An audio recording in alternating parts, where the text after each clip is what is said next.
This is the Nathan Ivy Show. Get ready to be engaged. Get ready to be informed. Get ready to be enraged by the man City Beat magazine called a talk radio rebel. And your host, now back to the show. Now pirates, guard on your antenna. Cause yes. Come good and show them what you can do.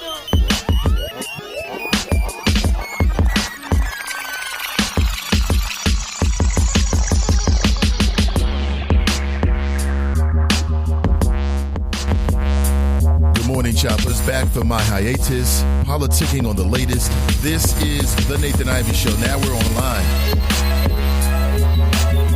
7:09 a.m. in the Queen City. And today is Wednesday, April 5th, 2017. Good morning, choppers.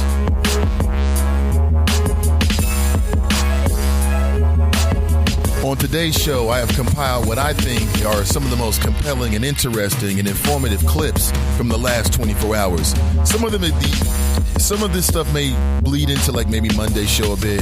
Just didn't get a chance to talk about it. Of course, on yesterday's show, Tuesday, we got a chance to talk with Rob Richardson Jr.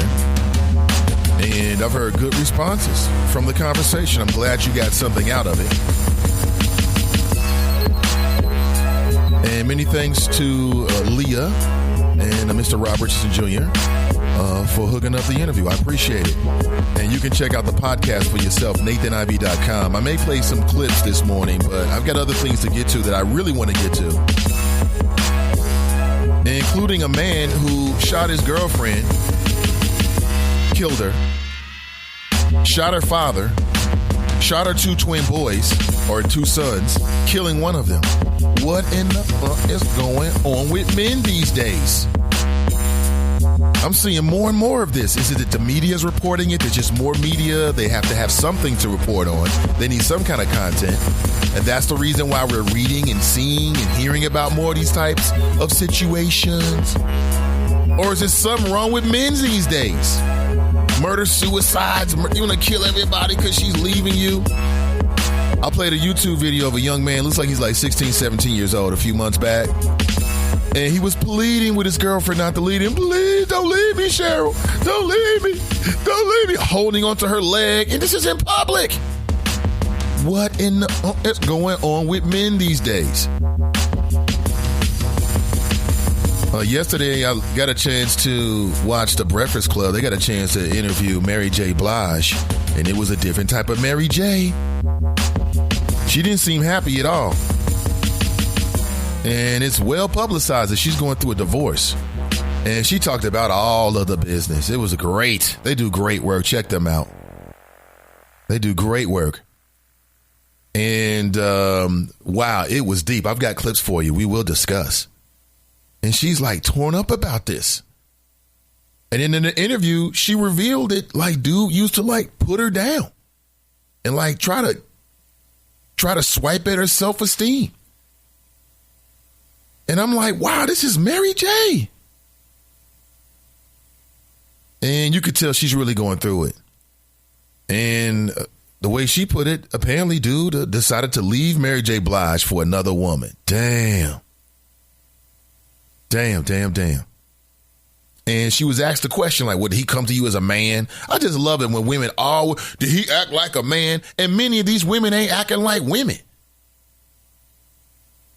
I hate it when I hear women that's not on top of their job, not on top of their game, trying to question what a man should do. Why don't you worry about womanhood? What should a woman do? Damn. Can you tell that irritates me? You don't know what it means to be a man. And many of these women, unfortunately, through no fault of their own, we're raised in families without a man. Then you want to get 25, you brand new. You acting like a man should. You don't even know what a man is supposed to act like. You should at least know what a man is supposed to act like. You should at least had at least one good example of a man in your lifehood, in your lifetime, in your experiences before you go out there pointing fingers at men. Did he come to you as a man? That ain't a man. That's as an adult, as a mature adult. And I've said it from day one, guys. If you get to the point in your relationship where you feel like you want to be with other women, you need to sit your lady down and tell her to her face and let the chips fall where they may. That's what a mature person does, period. Period. Let the chips fall where they may. She might say, yeah. And that's what Mary J said. She was asked a question like, well, if he would have came to you straight up as a man, if he would have came to you straight up and just asked you like, listen, I want to be with this other woman, what would you have done? Mary J. Blige. This is Mary J. Blige. You'll hear it in a second. She said, it ain't my first preference, but I would have rolled with it. That's what she said. Because I loved Kendu. I'm telling you, when being straight up and honest and front and stop this passive aggressive nonsense and just being straight, whether it's with your lady or the world, is always the best option. Doesn't mean you're always going to get what you want, but you'll be surprised at how much you do get. She said, I would have rolled with it. Now, ladies, if Mary J is rolling with that, you got to roll with it. What you trying to say? You better than Mary J? That was deep. That was deep. You'll hear it. You'll hear it if you haven't already seen it. You can hear the pain in her voice. And so apparently dude just walked out and had the nerve for asking for $100,000. Now, as I said, get that money, Kendu. Get that money. Get the money, period. Ladies, all these women out here having babies with athletes, and they just trying to ensnare these brothers. And every single time, what does a woman say? Well, you shouldn't have had sex. Well, she shouldn't have married him. She should not have taken those responsibilities for years and years and years. Now, you got to pay that man. Pay that man. Pay Kendu. Maybe we should print up some T-shirts that read hashtag pay Kendu. Pay Kendu. Pay that man. And that's just the tip of the iceberg. There's so many other things going on that we must discuss. Again, I want to get your residual thoughts about my interview yesterday, if you have any. You might be like, man, I'm on the other things, or I didn't hear it, or I told you yesterday, Nate. But if you got any residual thoughts about my conversation yesterday with Rob Richardson Jr., please let me hear them. And here's the number where you can call in, 513-873-7134. Now, if you live in the city of Cincinnati, I'm going to be talking about things that in particular matter to you. And at the top of that list, at least in terms of my discussion list for this morning, is the fact that it looks like the city of Cincinnati is going to have a new high-tech tool. I'm all for high-tech tools. Who doesn't like high-tech tools? It's 21st century. We all like and want high-tech tools. And now the Cincinnati Police Department is going to have, it looks like, a new high-tech tool. Who's paying for this high-tech tool? Say that 20 times fast. High-tech tool. To track shootings. Now, we know that the mayor has mentioned this many times since he has been the mayor over the last 4 years. And I remember he talked about this maybe 2 years ago and last year during his State of the City address. And it's called the Shot Spotter.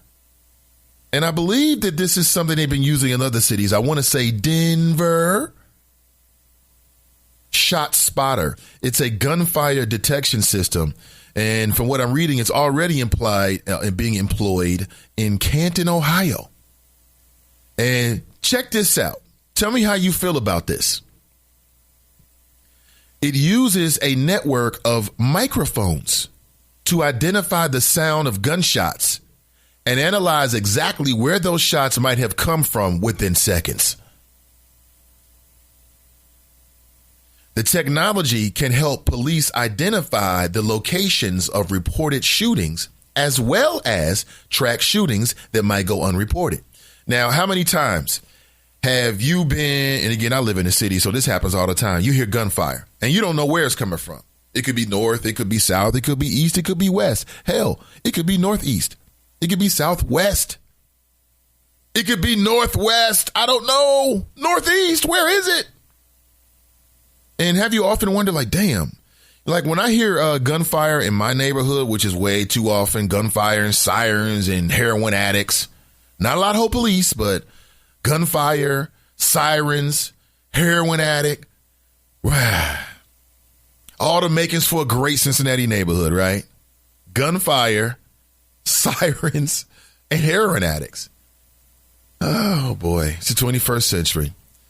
But again, if you're just tuning in, this is the Nathan Ivey Show, and this is the last honest place in Cincinnati media. But Shot Spotter is what we're talking about. It's a new gunfire detection system, and they're going to use a network of microphones. Does anybody like your antenna stand up? Microphones, like, are you going to place these microphones in buildings, or where are these microphones going to be? Is this a satellite system? What exactly do you mean microphones? Is this something that I can track my wife with? I remember the dude we talked about last year was tracking his wife with a drone. Oh, that is so damn pathetic. Ugh, pathetic. You think I'm buying a drone to follow my wife? No, I'm buying a drone to have fun. I want to have fun with the drone. I'm not going to use it. That's a misuse of a drone. Now, it's very clever. It's very clever. And if you are that person who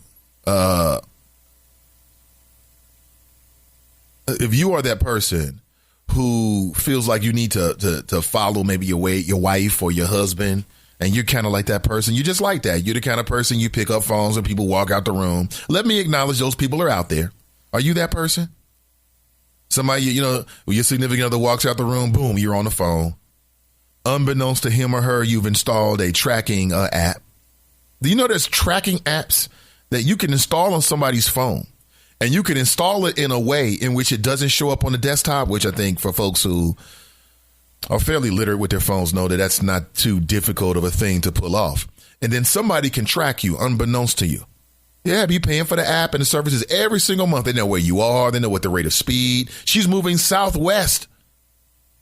What is she doing in Southwest Ohio? What is she doing? Oh, we live in Southwest Ohio. Oh, now she's moving northeast. What is she doing in Northeast Ohio, right? So you can do all of that. And there's people doing it. There are people are doing it. Watch yourself. Watch yourself out there, because people will go through your things. They'll be surveilling you. You'll have no idea whatsoever. None. Here's my number again, 513-873-7134. I'm wondering if I can use that system.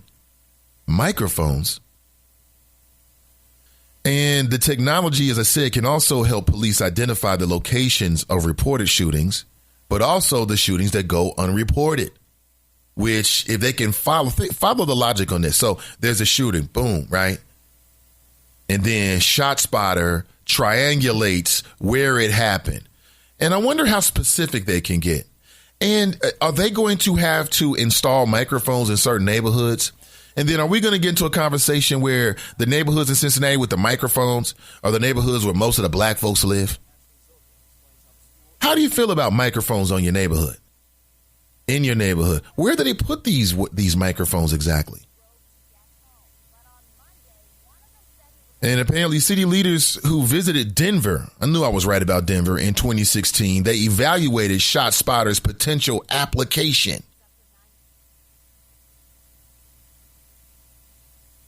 Do you think that something like that, Shot Spotter, as I have in just a few words sort of described it, do you think that that is in any way going to be effective if employed in the city of Cincinnati? If it meant that you could demonstrate a real significant decrease in gun violence in the city, would you be willing to let the good folks of the city of Cincinnati, Shot Spotter, put a microphone on your property? I'm looking at an image here from May 16th. It looks like some people from Cincinnati went to Denver to discuss how to make Cincinnati safer. And who do I see here? I see the mayor. And I see the city manager. There you go. Hey. And I see a brand new police chief, Chief Isaac. And I see some people I don't recognize. And I see, is that Joe Dieters? Hold on a second. I need to get closer. Is that Joe Dieters? Yeah, that makes sense. Mr. Joe Dieters is there. Looks like perhaps another member of the Cincinnati Police Department, or it looks like I see some type of law enforcement uniform, but again, I can't recognize the face. So again, this was May of 2016.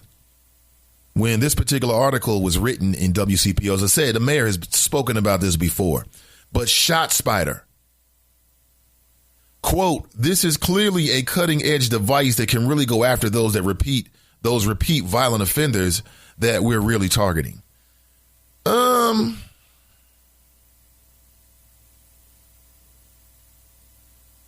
It could, or you could find some good old boy or somebody playing around with a gun, discharging a firearm for whatever reason.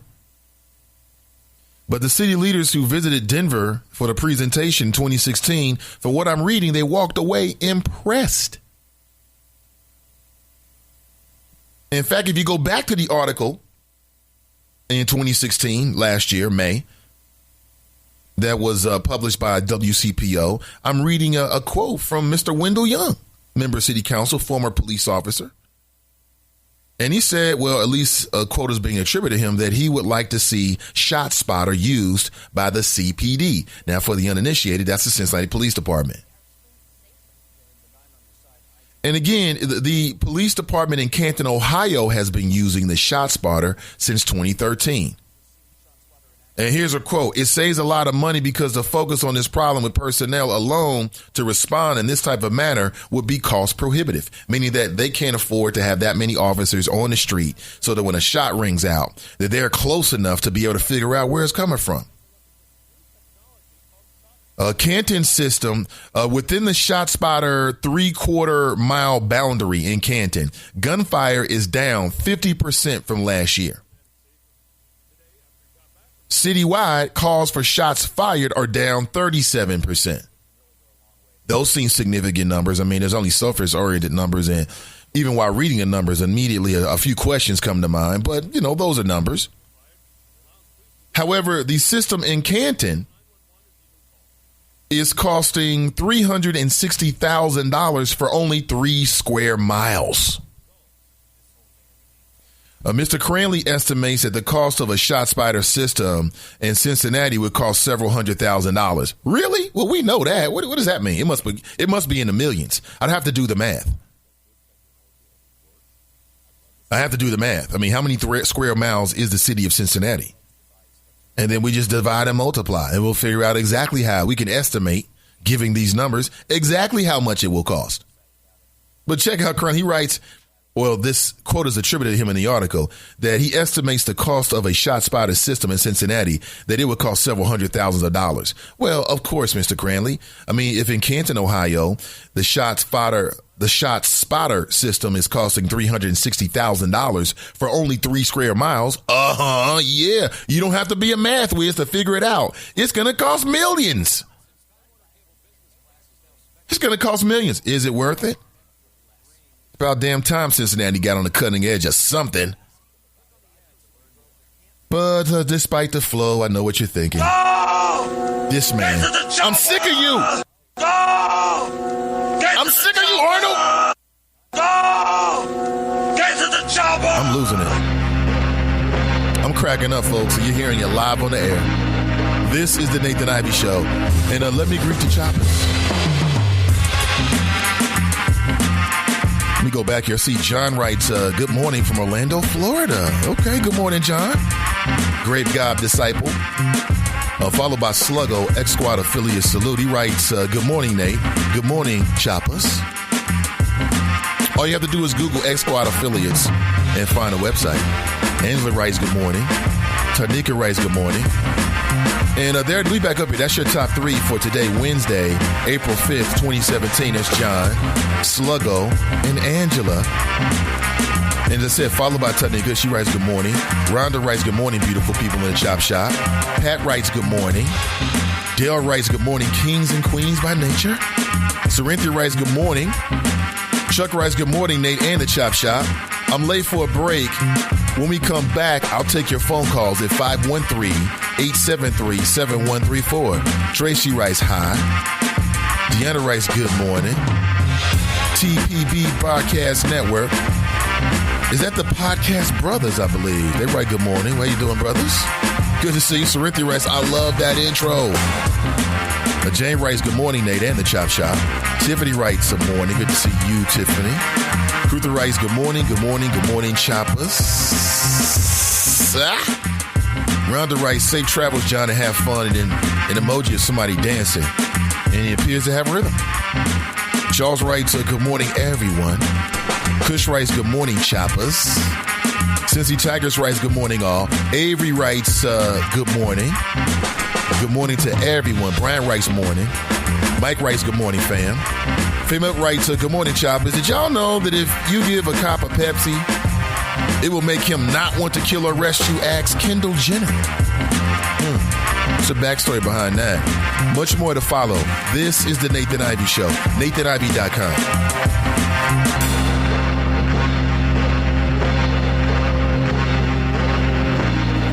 Urban Report. I'm Donna Wilson. The White House is pushing efforts to revive its sunken health care bill. Speaking of health, conversations about health care don't always start in a doctor's office. In some communities, they have to happen in a more trusted, informal setting, the barber's chair. Kaiser Permanente and the University of Maryland School of Public Health are partnering with barbershops and beauty salons on initiatives to promote healthier lifestyles in the Black community. In retail news, Payless Shoe Chain has filed for Chapter 11 bankruptcy. The discount shoe seller will close about 400 underperforming stores in an attempt to shave debt. And a report from job site Glassdoor says the median pay for all workers was 3% higher last month than in March of last year. Salary gains slowed in the tech sector, where healthcare and retail workers saw stronger pay gains. Writing job descriptions, sifting through resumes, setting up interviews. Hiring's hard, but Indeed.com makes it easier. Post your job, manage candidates, schedule interviews, all on Indeed. And since independent research shows that Indeed delivers 5 times more hires than any other job site, easy works. Right now, we're giving new users a $50 credit to post a sponsored job on the world's #1 job site. Claim your $50 credit at Indeed.com/credit. Terms, conditions, and quality standards apply. The powerful performance and incredible battery life of new Dell PCs with Intel Core processors empower small business employees to do their best work wherever work takes them. Dell's U.S.-based small business advisors and price match guarantee mean you'll always get the best deal on the right solution tailored to your business needs. Powerful PCs are just the beginning of a great partnership. Call 877-BUY-DELL now to contact a Dell small business advisor today. That's 877-BUY-DELL. That's your Bloomberg Urban Report. I'm Donna Wilson. Nathan Ivey Show is supported by listeners. Go to www.patreon.com/Nathan Ivey Show and help Nathan keep the show independent. The average citizen can't take off work to attend a Cincinnati City Council meeting at 2 p.m. Actually, the average citizen has never even spoken with a Cincinnati City Council member. I'm going to change that. My name is Tamaya Denard, and I'm running for Cincinnati City Council to make your government more accessible to you. We should change City Council meetings to 6 p.m. so they're easier to attend. We should have a City Council meeting in all 52 neighborhoods. And we should explore changing our charter to stagger our elections. That way, you hear from council members more than once every 4 years. Government was designed to best serve its people. It's time we made City Hall more accessible to regular folks like you and me, and not just campaign donors. To find out more, visit TamayaDenard.com. When elected, I'm going to fight for you. We asked kids what it took to be a dad. This is what they had to say. A father is always present. I mean, what real father figure can you have if they're not there? In order to be a good dad, you need to love your son. You need to put gas in your car so you don't break down in the middle of nowhere. And you need to make them breakfast. Yep. I mean, just to maybe play like a board game with me, or to just stay home and play some video games with me. Just to do like that one little thing is what I really look forward to. I'm not asking him to be a perfect dad, but he should try. He's just a constant force in my life. There's no other type of love like a dad's love because it's not comparable to anything else. Take time to be a dad today. Call 877-4DAD-411 or visit fatherhood.gov. Brought to you by the U.S. Department of Health and Human Services and the Ad Council. Hey, everyone. Let's all stop what we're doing right now and take a moment. That felt good, huh? Just like that, we had a nice, special sort of moment together. Of course, they don't all need to be quiet moments to be special. They could be loud moments, goofy moments, sporty moments, dorky moments, moments where we talk or walk or just hang out. It doesn't really matter. They all count. Because every time dads like us take a moment like that to spend with our kids, well, it's pretty momentous. Sounds like somebody agrees. So let's take a moment to make a moment. Today, call 877-4DAD-411 or visit fatherhood.gov. Brought to you by the U.S. Department of Health and Human Services and the Ad Council. You're listening to the Nathan. Retired school psycho. You're listening to the Nathan Ivey Show. One man, one microphone, one mission. Now let's get back to the flow.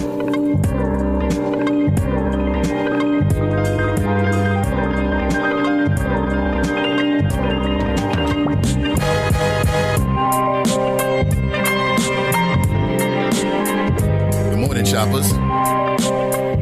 And I want to tell you, I found a new spot called Park Place Restaurant.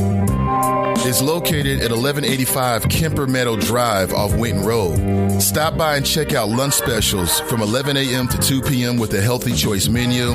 Looking for a cool spot to watch the game? Check out Park Place. Looking for a place to wind down? Check out Park Place.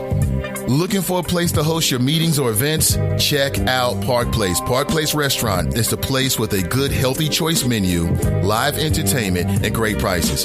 Come out on Wednesdays for half-price wine and speak your mind with spoken mind or spoken word on Thursdays. Park Place Restaurant has a live band every Friday with no cover charge, just food and drink specials. Park Place Restaurant, located at 1185 Kemper Meadow Drive in Forest Park, right behind Shell gas station. Or call ahead 513-825-8888 to reserve your table. That's 513-825-8888. Park Place Restaurant, the place to eat. Google it, choppers. Nathan Ivey with you. Welcome back. This is the Nathan Ivey Show. One man, one microphone, one mission. As we take steps in a brand new century, the 21st century. I like high-tech tools. Do you like high-tech tools? It looks like the city of Cincinnati may be gaining a high-tech tool. It's called Shot Spotter. Do you live in a neighborhood where from time to time you just hear random gunfire or just random times throughout the day? Raise your hand. You can't see it, but my hand is raised. So yeah, Shot Spotter. People with families, people that give a damn about their safety and well-being. People that see in a future for themselves and want to reach that future without injury or being shot randomly. They may like that idea, but it could come at an expense. Now, from what I'm reading, they're using it out in Canton, Ohio. And get this, it costs $360,000 for only 3 square miles. How many square miles is the city of Cincinnati? How much would this cost? Is it worth it? Is it really going to reduce the crime, or is it just another way to target certain neighborhoods? To further stigmatize certain neighborhoods. Now, from what I'm reading, it's a microphone system. And I'm here to tell you I'm an expert on it. I am not. I'm reading this for the first time. Really reading this within the last 24 hours. As I said, the mayor has been mentioning this since last year. And he and a small group of Cincinnati representatives, they went to Denver to just get a little bit of a presentation. And for what I read, they walked away impressed. It's about damn time Cincinnati moved into the 21st century, don't you think? I think so, too. 513-873-7134. That is my number. I know many Cincinnatians. And again, if you live in any city in the country and you're dealing with gun violence, this may be something that you might want to pay attention to. Shot Spotter. Shot Spotter. I'm all about high-tech tools. Hey, here's an idea for a high-tech tool. I think the city of Cincinnati should seriously look into investing in technology. That's like smart technology as it relates to the firearm. Like I said, what I really think could be the most educational and useful is what I'm calling affectionately, it's a very endearing term, gun cams. I don't need a damn body cam. I want to know where the gun was pointing. I want to know what your line of sight was. We can do body cams, but I also want gun cam. And every time an officer puts his hands on his weapons, I want a little microphone to turn on that records in audio and in video. I mean, damn, it's 2017. We can't make this happen. We can't make this happen. We got nanotechnology. We're weaponizing insects. But we can't make this happen in the city of Cincinnati? Of course we can. So you want to put microphones in the hood? Great. I want to put microphones on these devices that members of law enforcement are using so that we can have a more accurate accounting of two things. See, I'm not just all anti-police with this. I'm not anti-police at all, actually. I have family members within the Cincinnati Police Department. So I'm very pro-police. I'm just anti-bullshit. I'm just keeping it real with you. What we need is something that can track the amount of times. Because, see, use of force is not just when the weapon is out. I don't know about you, but you ever had an officer point their weapon at you? Yeah, you may feel a little different after that. You may feel a little differently. And as I understand it right now, that information is not being tracked because it's so hard. It's not that hard. It's just that the police unions wield a lot of influence. Some might say rightly so. Some might say too much. But they wield a lot of influence in the political sphere. And you know, in a lot of cases, they seem to, you know, get their way. And I'm sure that if this was something that, let's say the mayor brought this up or city council brought this up, I'm sure the police union would have a problem with it. Now, why do I say that? Well, they had a problem with getting body cams. The FOP president, Mr. Hills, I believe it is, Dan Hills. You got to reach out to the FOP president, Mr. Dan Hills. He came on the show and sweet-talked us to death, didn't he? Not really. I mean, I could see through the nonsense, but he thought he was sweet-talking us anyway.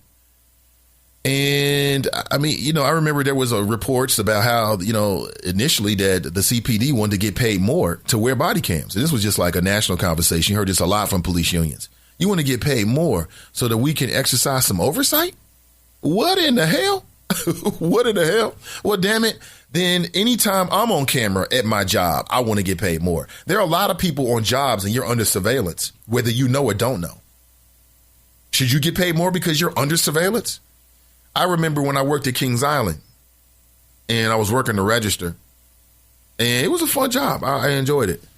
And there was a camera like right above the register. Oh, we just want to make sure that if somebody robs you, we can identify. I'm not stupid. Look at my face. You got a camera up there for me. You're trying to catch me doing something. And yeah, if you catch somebody else doing something cool. Not dumb. So a lot of people are under surveillance on their jobs. You know, you walk up to the building, you're under surveillance. You're on the elevator, you're under surveillance. You get off the elevator on your floor, you're under surveillance. Okay, you swipe that little security card, you're under surveillance. You walk through and say hello to the receptionist, you're under surveillance. You go through the other doors to actually get into the inner sanctum, right? The inner workings of your particular floor, your business, or wherever you work at, you're under surveillance. You sit down, you click in, you log onto your company-owned computer, you're under surveillance. So that's why I thought it was laughable that the police now all of a sudden, we're under surveillance. We got to have more money. What? A Negro, please. Go sit down. More of your chat. Let me get some chat music for you. I'm going to just fire something randomly. See what it sounds like. There we go. Dante writes, what's up, Nate and the Choppers? How you doing, Dante? Good to have you. Angela writes, I know people in the Tom Joyner cruise, and they posted her performance. Is that Mary Jane? Dare writes, Nate, those so-called men been mitching out like that for years. It's been widely reported now because of the age of media technology. Ladies, I feel for you. I really do. I got sympathy for you. I know it's hard for you to find a man out here with these damn Gilligans you've been left to deal with. Mommy issues, daddy issues, penis issues, self-esteem issues. Damn. So I feel you, ladies. That's why I say find love when you find it. When you find a man, black, white, green, Martian, roll with him. Fellas, same thing. You get your Kim Kardashian type, hey, do your thing. Love is hard to find. Do your thing. But my personal feelings are not a part of it. What I might do, hey, I'm not going to blame you for what you do. Be you. Be happy. You deserve to be happy. Ladies, you deserve to be happy. I know it's hard to find a man. But let me turn my attention to this. Man kills his girlfriend shoots her father. And again, if you shoot my daughter, you're going to have to kill me too. So I definitely understand it. Shoots the father. And the woman had 2 boys. One was 7 years old. The other was 8 years old. And I bet they were the best of friends. And I say word because one of them is dead now. Shot both of her sons, killing one of them. And a man in Sanford, Florida, reportedly killed his girlfriend and shot 5 other people, including both of her children, 7 and 8. This is clearly emotional. And this is what the Sanford police chief is describing as a domestic incident gone wrong. You think so? Police Chief Cecil Smith told the Orlando Sentinel that Alan Dion Cash had an argument with his girlfriend, Latina Herring. She's 35, he's 31. Over a set of keys. Matter of fact, you can find the video. I know it's on a lot of different places, but I saw it on World Star. There's a video of an altercation that he had with her, like hours before he killed her. And they got into it. It looked like a parking lot or outside the residence, and they were fighting over her keys. And it got to the point where the police were brought to the situation. Come on, man, just give her the damn keys. But I'm telling you, some of these dudes are grown-up children. They're like 35 going, and mentally and emotionally, they're 7. And it's not your fault. It's not your fault. No amount of ill nana in the world could erase what their parents did to them. And it's just so damn hard to spot the adult child of a whack-ass parents. That's what I call these people. The adult children of whack-ass parents that messed them up. They could have been a great, useful member of society. Parents messed them up because their parents wasn't ready for being parents. Or mommy and daddy had a drug addiction. Oh, I'm on the heroin. I'm on the alcohol. I got so much sympathy for you. Dry your eyes. I don't have any sympathy for you at all. Should have made better decisions. Period. Shot this woman's father. And as I said, if you shoot little Buddha, you got to have to kill me too. So I get it. I understand that. Shot both of her children, killing one of them. Killed the woman in her bed of all places. It's ridiculous. The 2 other victims was an 18-year-old and a 43-year-old. So this man wanted to kill everybody because of his feelings. What did she say? That she was dating somebody else? Nothing will get you closer to the edge of Armageddon than when you're dealing with an insecure man and you bring another man into the mix. Some of these dudes can't handle it. Oh, my self-esteem. Who am I without you? And all this kind of nonsense. It's laughable. It really is to me. It's laughable. Love is supposed to lift you up, not bring you down. What? Supposed to lift you up, support you. If it's not doing that, it's not real love. So an officer responded to a call and about an argument there that happened at a gas station with a separate officer. And then police receive another call saying that the argument was continuing on the front lawn of this woman's house.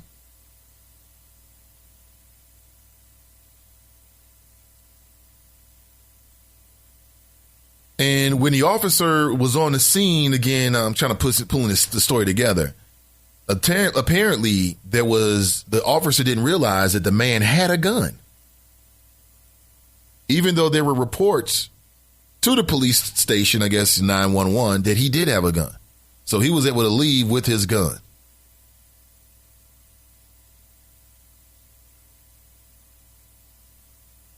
And then they hear gunfire. And by then, of course, it's too late. And from what I'm reading, this dude runs out of the house. Because again, police were close because there was an argument and they got into another altercation, or they got into an altercation at a gas station hours before. So he shoots all the people in the house, runs out of the house, and then shoots 2 more people standing near a bus stop. And get this, it was a school bus stop. Damn, homie. You telling me we're not safe at a school bus stop? So I'm at the school bus stop. I'm dropping off my little Buddha. I'm dropping off Junior. This fool rolls out of his house because he just killed the woman he was dating. I'm not a part of that situation. You're going to shoot me and my son?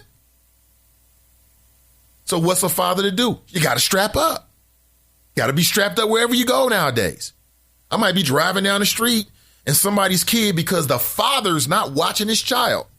The parents are not doing their job. They let the kid run in front of my car. Boom, I hit the kid. I'm mortified. Did I just kill somebody's kid? And then I got to kill his father or the neighborhood Negroes because they want to kill me. It's the world we live in. You got to stay strapped. I mean, this is the rationale that people are coming to. This is the reason why the guns are coming off the shelves at a record pace and have been. People have a heightened awareness that at any time, anything can happen. You can be at the bus. You telling me that when I walk Junior to the bus, I got to be strapped? Well, damn it, I'm going to be strapped. Telling you. Better to be what? Judged by 12 than carried by 6. And Betty Shelby said that on 60 Minutes about killing Terrence Crutcher. And she was an officer. She actually said that. Better to be judged by 12 than to be carried by 6.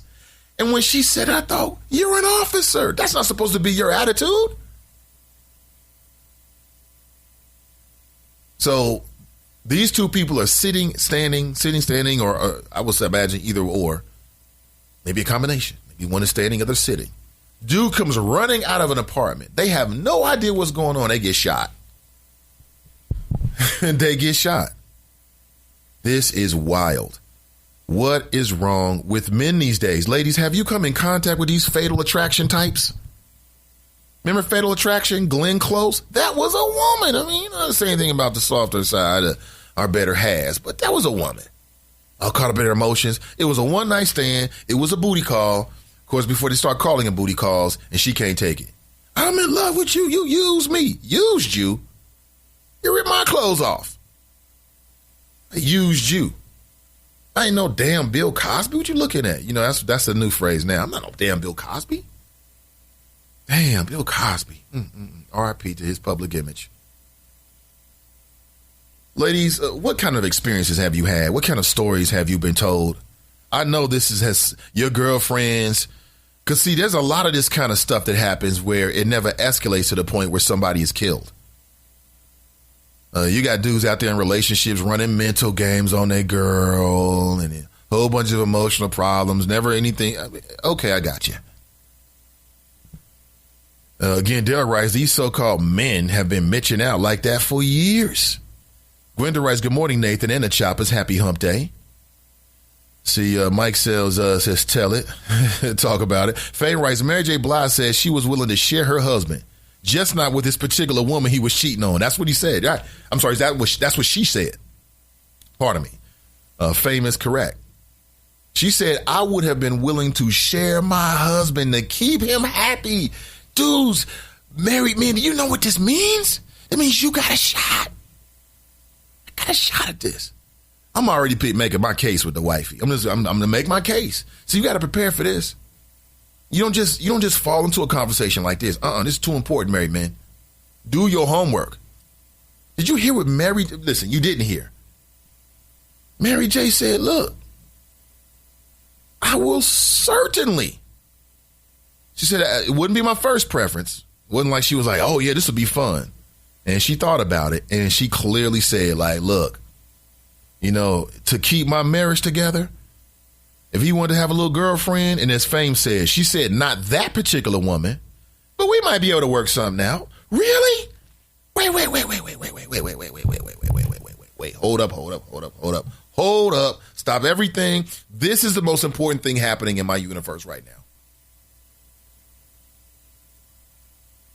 If Mary J would go for that, it means there's a potential that a lot of women might go for that. This is earth-shattering. We could redefine the rules of matrimony and monogamy. This is groundbreaking. Ladies, how do you feel about this? You agree with Mary J? Have you heard this? If you have not, shout out to the Breakfast Club. They do great work.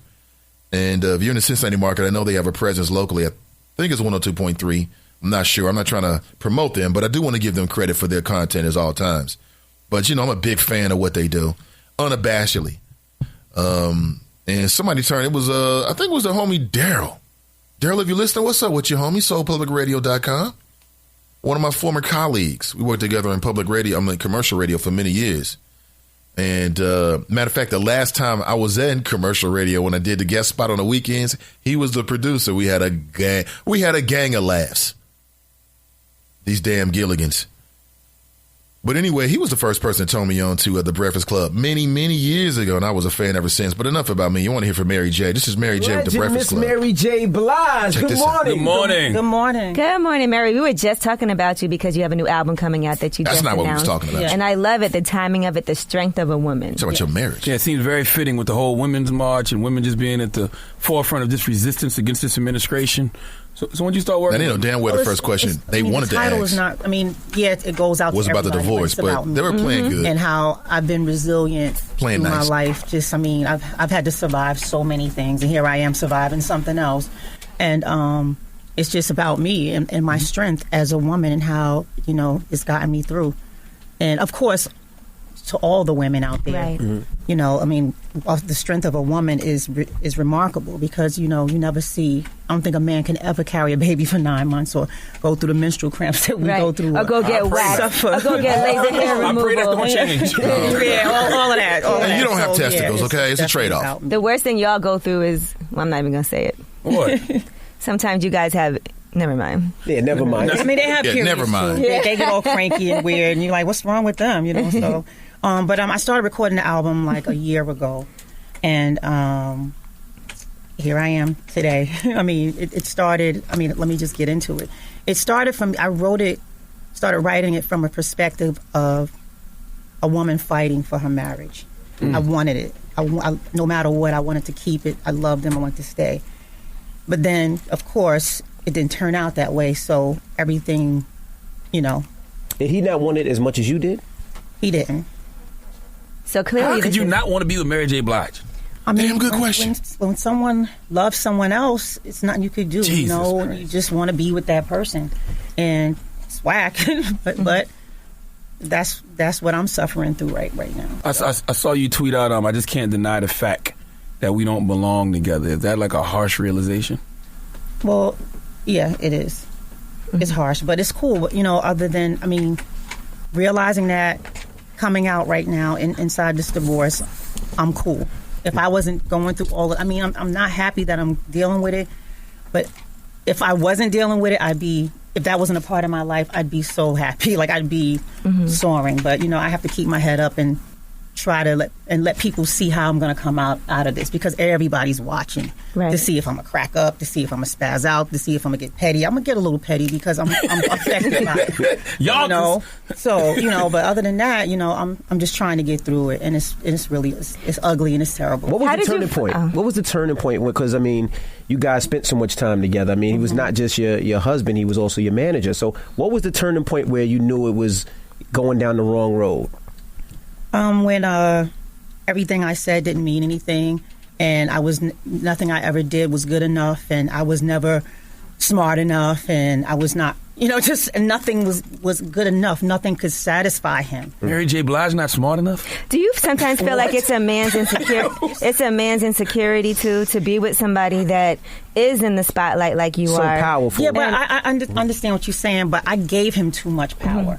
I gave him everything. I said, here, take it all. Manage me, love me, protect me, do it all. And he didn't handle it right. But I gave him that so he could feel secure. And he still wasn't secure, so it just was never enough. So what can you do? Did he come to you as a man and say, listen, this isn't working for me, I love somebody else? Or was it you finding out and saying, I found these things? Of course not. He didn't come to me like a man. This is why we're here. If he'd have come to me like a man, we would be here, but I wouldn't feel the way I feel. I feel like he's just spit in my face and pulled the rug from under my feet because he knew he loved someone else. He knew he wanted a harem and a bunch. He knew he wanted what he wanted. This chick and a bunch of chicks and all the other stuff that was going on. Did you feel like a lot of people knew about it before you did? Yeah, I felt like I was the last to know. I mean, I had a feeling. I knew, as a woman, you have intuition. I knew something, but I just couldn't prove it. But the moment I was able to prove it, I was out of there. Now, if he'd have kept it honest with you, would you think you'd have been able to be one of those women who can let their man have another woman? No, I don't think so. I mean, not this particular person. Anybody but her. Anybody but her. Somebody y'all know, like a friend? It's just, it was a problem. One of the problems. So at the end of the day, I don't think I would have been able to share, I don't think I would have been able to share, but I probably would have tried. Really? I definitely would have tried because, when you love someone, you would do anything for them. Anything. I would have done anything for them. But you should love somebody that would do anything for you too. But when you're in love with someone and you have lost yourself and you're insecure and you're going through all these things, you don't even see yourself anymore. You just see what he wants. It doesn't matter. You're just fighting for your marriage. So just being honest, I would have done anything for him. But when I realized that he wouldn't have done anything for me, it was like, oh, I'm out of here. Like, this is not who I am. Right. I'm not this woman. I'm a woman that's strong, that's resilient, that does not have to deal with this type of nonsense. So I'm out of here. Yeah, that's why it bugs me out because I'm like, I don't feel like anything could make you feel insecure at this point in your life. Being that all that you've been through, being grown. Like, I can't see a man making you feel down about yourself at this point in your life. Well, it's manipulation, When a person has this much power over you, they can get in and chip away at who you are. Like, the depths of you. Like, little things like, that you've said to them. Like, I don't like my nose. They'll start chipping away. They know your your weaknesses. Yeah, exactly. So they'll start chipping away, and you start believing. It's called manipulation, Absolutely. 101. And people are mean when they do that kind of stuff to you, and you believe it, and you love them, so you want to fix it. Or my ex-wife would have said this, she knows how to have a conversation, so it's like, oh, I want to be like your ex-wife. I want to know how to have a conversation too. He said your ex-wife ain't sell 40, 50 million records either. All right? Your ex-wife didn't get 10%. Right, trying to dumb me down. So no matter what I did, okay, I made a hot record by myself. Oh, but you didn't do this. That's not hot enough. Oh, well, my sister is the shit. I love her. I think she rocks me. Well, she's not doing this. Anything I do and anything I say, he chips. Oh, your fans don't love you no more. They hate you. Yeah, right. They don't love you. They think you need a break and blah blah blah. And like these are the things. So listen, me and Evie went to your tour. We went to these go are see the you things perform. I had to deal with. With Maxwell. Damn, that's sad. It's hate that. Good morning. This is the Nathan Ivey Show. That was a clip from the Breakfast Club. They recently got a chance to speak with Mary J. Blige, and you can hear the pain. And you can hear that ish that her ex-husband, was soon-to-be ex-husband, was talking to her about or saying to her was really chipping away to her. That is wild. But beyond all of that mushy stuff, the most significant thing is Mary J. admitted that if her husband, estranged husband, had come to her and just been like, look, I want to date another, I want to get a little girlfriend on the side, she would have rolled with it. Depending, what it sounds like. And she said, look, not that woman. But yeah, we can get you a little concubine. What? Negroes got concubines now? What? This is amazing. Been a tectonic shift in the gender roles and the way even women are viewing relationships and monogamy. There's a some people call it ratchet. I call it just TV. There's a show called Love and Hip Hop.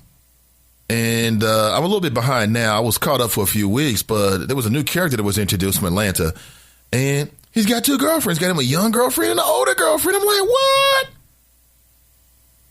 Negroes got concubines now? Concubine? What? Girlfriends? Side piece, whatever you want to call it. That is amazing. So, ladies, I put a lot on the table. Fellas, so I put a lot on the table. And I'd love to hear your thoughts about it. 513-873-7134. I'm just going to run through your comments for the next few minutes. I need some comment music. Let's go back to the old school. We'll take it back. Akeem writes, morning, loving my bachelorhood. Women be so salty. Just let me be great. To which Angela writes, I don't know if this is a response to Akeem. So sad. Carolyn writes, good morning, Chop Shop. Good morning to you, Carolyn. Miss D writes, greetings. Angela writes, yep, better in that sense, if that's how we're measuring up. Carolyn writes, poor Mary, she doesn't know her worth. I mean, when a grown person doesn't know their worth, whose fault is that? Fame writes, Sage Steele got replaced by the blonde white woman who Sage was trying to be like. Do you feel black now, B? She got replaced. Oh, yeah, she did get replaced, yeah. Well, she just seemed to have been uncomfortable. You know, she was doing, what is that NBA coverage with Jalen Rose. And I could tell that it could be Sage Steele's personality. She could have a non-confrontational personality. And it just seemed like something was going on between her and Jalen and some of the other co-hosts on that show. So they made a move. It seems to be rolling. Junior writes, good morning, Junior. He writes, good morning, family. Hashtag salute. Adele writes, what I don't get about Mary J and her Kendu beef and divorce is that she was his side piece while he was in a relationship. So what she thought it couldn't happen to her because she's Mary J? FOH. Fuck out of here. And let's take a call. Good morning, caller. How are you? Good morning, Mr. Nathan Ivey, and the good people of Cincinnati, as well as the good people around the world. John, how are you? Good morning. Welcome. All right, how are you? You know, I don't follow that foolishness on reality shows. Some people like that stuff. That's your poison. Hey, John, I can barely hear you. You're like up and down, man. You're trailing in and out. How's that? Well, as always, in that moment, it's great, but we'll see how it goes. But please continue with your flow. The foolishness on these reality shows, I don't really follow that mess. I think foolishness, man, that's TV. Well, if you want to call it TV. You telling me you didn't watch Dallas back in the day? Well, yes. Okay, then. No big difference. But back then, growing up, I wasn't too much into the political circle like I'm into it now. But these reality shows, football, baseball, basketball reality shows, that's just to distract us, to get our minds off of the garbage that's going on in Washington and around the world. So they give you that stuff just to keep you distracted, get your minds off of the foolishness, how they're really silly. Well, John, clearly I'm not distracted because I talk about politics and issues every single day. I would call it more a diversion, a temporary diversion. Well, yeah, well, okay. You can call it that, but the average person out there in the air, they don't follow what me and you follow, and they get distracted very easily, and that's why we see the foolishness within our community. I mean, just look at, Donald Trump and the foolishness that's going on now. Now they're going after Ms. Rice, former Secretary of State. They're going after her. You're trailing again, John. It's like your voice is trailing off. Okay, yeah. What they're doing with Ms. Rice is a distraction to get your mind off the hacking and Russia and the food. Yeah, John, I'm not sure what's going on, man, and I don't think it's just me, but I can barely hear you, bro. I got my mouth right into. I think the area where I'm sitting in my room. I think it was nothing wrong with my last cell phone, but I think it's. No, it was something wrong with your cell phone. This cell phone sounds much. Your last cell phone sound, it was a lot of cracks in it, and there was a lot of static in it as well. This phone sounds better. You sound good, but it sounds like your signal's going in and out. So you say your phone is up to the receiver, your mouth? Yeah, I got it right near my mouth. I got it a couple of. Okay, well, put the receiver inside of your mouth and see how that works. I'll hold for a second. Well, if I try to move around, I don't know if that'll help in my room or not. Can you hear me now? I hear you fine. It's just that sometimes you trail in and out. But let's get through your phone call and see. Hopefully it gets better. Well, I'm basically talking about the distraction that the average person get out there to keep their minds off of what goes on in Washington. And the latest episode is Miss Rice, former secretary under Barack Obama. They're now attacking her, making like, as Trump indicated, she hacked into the calls, gave up pertinent information that she shouldn't have been given up, which that's not true. She was legal. She was authorized. That's her job. I think what this comes down to, and she's going to have to testify on one of those hearings because one of the senators already called for her possibly to be testified. But what this comes down to is she did her job. I think Barack Obama and their group back in 2013, 2014, they realized the hacking with the Russians were going on. And her job was to collect the data, get information that might have to deal with the hacking. So all road leads to eventually, the more she talks and the more information that's going to give up, Republicans better be very careful. They open up a can of worms that may come back to bite them because all this information out there. But like you, like me, this is 9/11. I don't think this is going to go no place. We'll get 3 different reports, and it will end at some point. because then certain people higher up will have to be held accountable, and the Republican Party is not going to let Donald Trump be kicked out of office. But I'll hear your comments. All right, I'll hang up. Are you listening via your app or the internet? Yes. Okay, I'll hang up and then answer your questions. Okay. All right, that's John. Yeah, and here's the short of it is that, in my opinion, the whole Susan Rice thing. Susan Rice is an African-American woman, and for many years she was the national security advisor to President Obama. And under her watch, there was never any allegations that she was working with the Russians. Let's say that. Say whatever you want to say about Susan Rice. That's Dr. Susan Rice, by the way. One thing you can say is that she never had to resign and she was never fired within 1 month. Like the guy that Trump put in her position. So let's just say it says a lot about Barack Obama's decision-making abilities, the type of people that he works with. And it says a lot about the fact that there may be some collusion between elements of Trump's camp, whether that's his White House camp or his campaign, and the Russians. There was never any conversation whatsoever. There was never any allegations whatsoever that Barack Obama did anything like that. I don't think the media really makes enough of a designation when they talk about Susan Rice. This is nothing more than a diversion. This goes back to, a month ago, Donald Trump tweeting on a Saturday morning that he just found out that Barack Obama had his wires tapped. And then after offering no information in terms of evidence whatsoever, no substantial proof whatsoever, he just directs Congress to invest into an investigation. It was nothing more than a distraction. It's clear. It's a clear distraction. And so now they're trying to make the conversation about whether people should be unmasked. And what that means is and I think I talked about this and walked through it yesterday. Essentially, that whole term means unmasking. That in the greater scope and effort, which includes surveilling the conversations and the movements and activities of foreign persons of interest, I'll put it that way, that from time to time, innocent, unwitting, I think either one, all of that or none of it, citizens can be ensnared in some of these surveillance operations. Now, the government is right to conduct these surveillance operations and efforts on these foreign persons, these foreign nationals of interest, because it's all about keeping the homeland safe. It makes perfect sense. So if the government is surveilling somebody they need to know to be, let's say in this, just off the top of the head, a Russian spy, and they're already following and surveilling this Russian spy.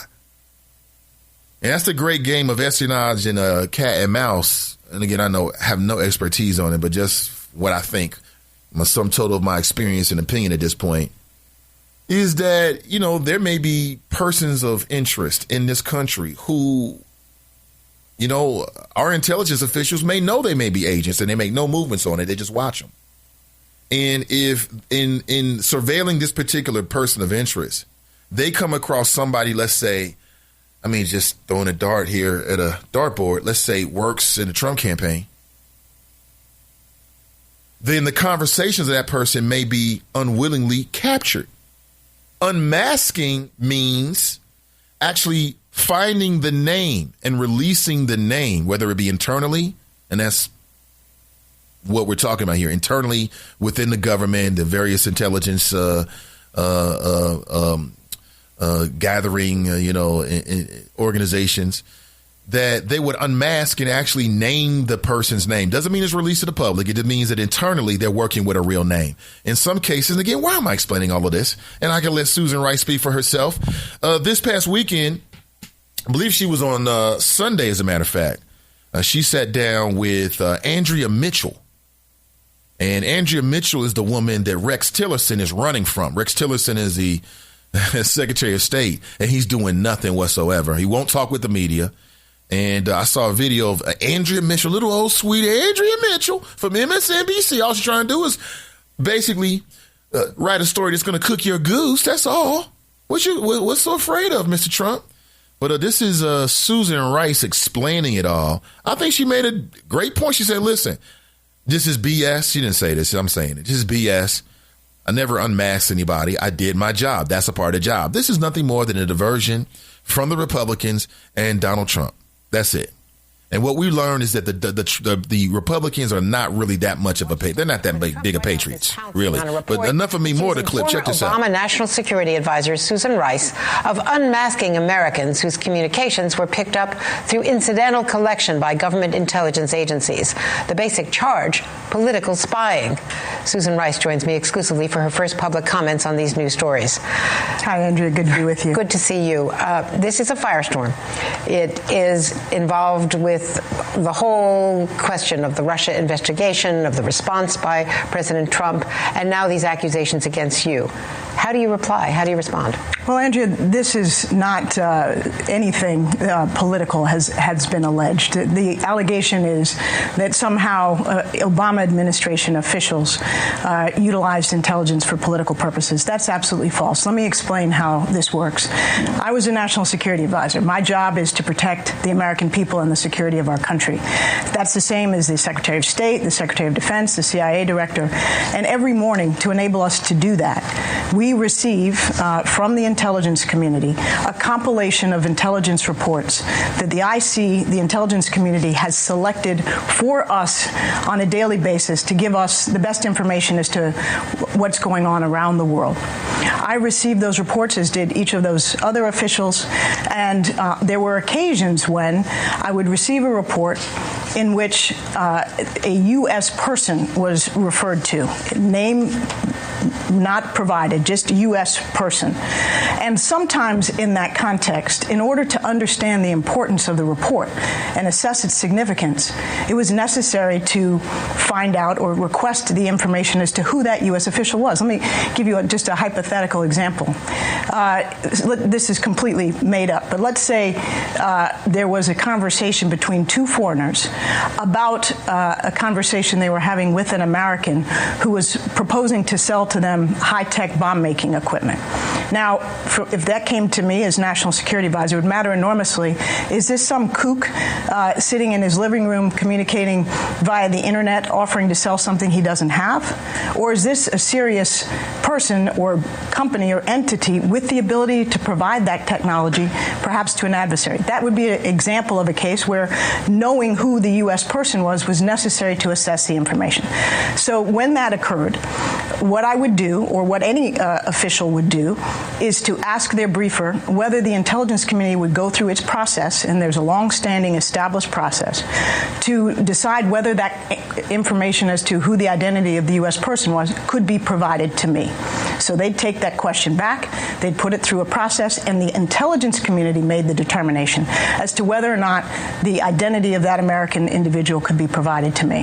That is what I and Secretary of State, Secretary of Defense, CIA Director, DNI would do when we receive that information. We only do it to protect the American people, to do our jobs in the national security realm. That's the only reason. Within that process and within the context of the Trump campaign, the Trump transition, did you seek the names of people involved to unmask the names of people involved in the Trump transition, the Trump campaign, people surrounding the president-elect? Let me be clear. In order to spy on them, in order to expose them? Absolutely not for any political purposes, to spy, expose anything. But Did you leak the name of Mike Flynn? I leaked nothing to nobody, and never have and never would. But let me explain this. First of all, Andrea, to talk about the contents of a classified report, to talk about the individuals on the foreign side who were the targets of the report itself, or any Americans who may have been collected upon incidentally, is to disclose classified information. I'm not going to do that. And those people who are putting these stories out are doing just that. I can't describe any particular report I saw. And by the way, I have no idea what reports are allegedly are being described by those who are putting out this story. I don't know what time frame they were from. I don't know the subject matter, and I don't know who they think was collected upon. The allegation is that in one case they are alleging in the Daily Caller that there was a spreadsheet that you put out of all of these names. Absolutely false. And circulated. No spreadsheet, nothing of the sort. And let me also elaborate elaborate and say that when the intelligence community would respond to a request from a senior national security official for the identity of an American, that would come back only to the person who requested it. And it would be brought back to them directly. To you directly? To me or to whoever might have requested it on occasion. And this is, important. Okay, so you get a sense of the conversation. Nothing more than a distraction. Why is the Trump administration hiding so much? Why are they hiding? Good morning. If you're just tuning in, 513-873-7134. Again, open your mind before you open your mouth. Couple of heads up for this week. On Friday, if you can, make sure you check out the live show. I'll be joined for a couple of segments by Sarinthia, one of the choppers. And she was a winner of the first Nathan Ivey Fan Show Platinum Stage Pass, which just grants her the ability to come on the show for a couple segments. And I mean, she may have something she wants to promote. Feel free to do so. I support my patrons, and they support me. Thank you so much. To my other patrons, I am working on T-shirts for you. I want to give you a Nathan Ivey T-shirt. I will make sure you get it, and I will take care of the expense. Just to say thank you so much. To my patrons who were also in that particular drawing. Appreciate you. We were talking about ShotSpotter. And ShotSpotter, just so you know, is cutting edge technology. Yeah, kind of. But the idea has been around for a long time. As I understand it, they've been employing technology like this in parts of New York for some time. And I'm not sure how it's going to work if they employ this and deploy this in the city of Cincinnati. What I have read is that in some cities, essentially, it's like a laptop with a microphone attached to it. And it sits at the top of a very, very tall building. And basically there's a chip or there's software that can detect when there is a shooting. I mean, there's shots have been fired or a weapon has been discharged and can actually triangulate it. Like when somebody says, hey, 911, there's a shooting, and people will say, well, where is it at? I just hear it. Where do you live? I live in Avondale, or I live on Reading Road, or I live in Clifton, right? But that doesn't tell the authorities exactly where it is. With ShotSpotter technology, okay, theoretically, the police should be alerted, just as fast as 911. So there is a firearm is discharged, right? And the ShotSpotter technology will start triangulating and trying to figure out where exactly that shot came from. Well, even if somebody doesn't call 911. Do we need things like that in the city of Cincinnati? They're being deployed in a lot of cities around the country and the world, as I understand it. As a matter of fact, I was just reading an article where it was actually used to solve a murder. It's actually used to solve a murder. So this technology is being used in cities. From what I'm reading, 90 cities around the country. And apparently these are microphones in high crime areas. So it begs a question. Is this now another form of segregation? Microphone surveillance segregation. Some neighborhoods in Cincinnati will be surveilled. Others will not. So, for instance, are they going to have these microphones in Hyde Park? Are they going to have these microphones on the east side of town? Or does it just make sense to use these microphones in neighborhoods that are the high crime areas? See, that way you can cut down on the cost. Like I told you, it could be very expensive. $360,000 for, what is it, a 2 to 3 square mile area in Canton, Ohio? And when the mayor said, hey, it could cost hundreds of thousands of dollars. Well, see, my first thought was, no, it'll cost millions of dollars if you're trying to cover all of Cincinnati. But of course, they're not going to put these microphones in every neighborhood in Cincinnati. Okay? You just put it in the high crime areas. Just put them in high crime areas primarily. Is that parts of Warner Hills? Is that parts of where exactly? You tell me. West Side, Westwood, what? Price Hill? Can we get some heroin microphones? Some anti-heroin addict users, seller microphones? That'd be nice. And why are we putting microphones in crime-ridden neighborhoods, i.e. black neighborhoods? Can we get some microphones and some video technology, some cutting-edge high-tech tools to help us better have an understanding of when officers are using lethal force, when they're touching their tasers. Because that's like an intimidation move. Like if somebody has a weapon on their side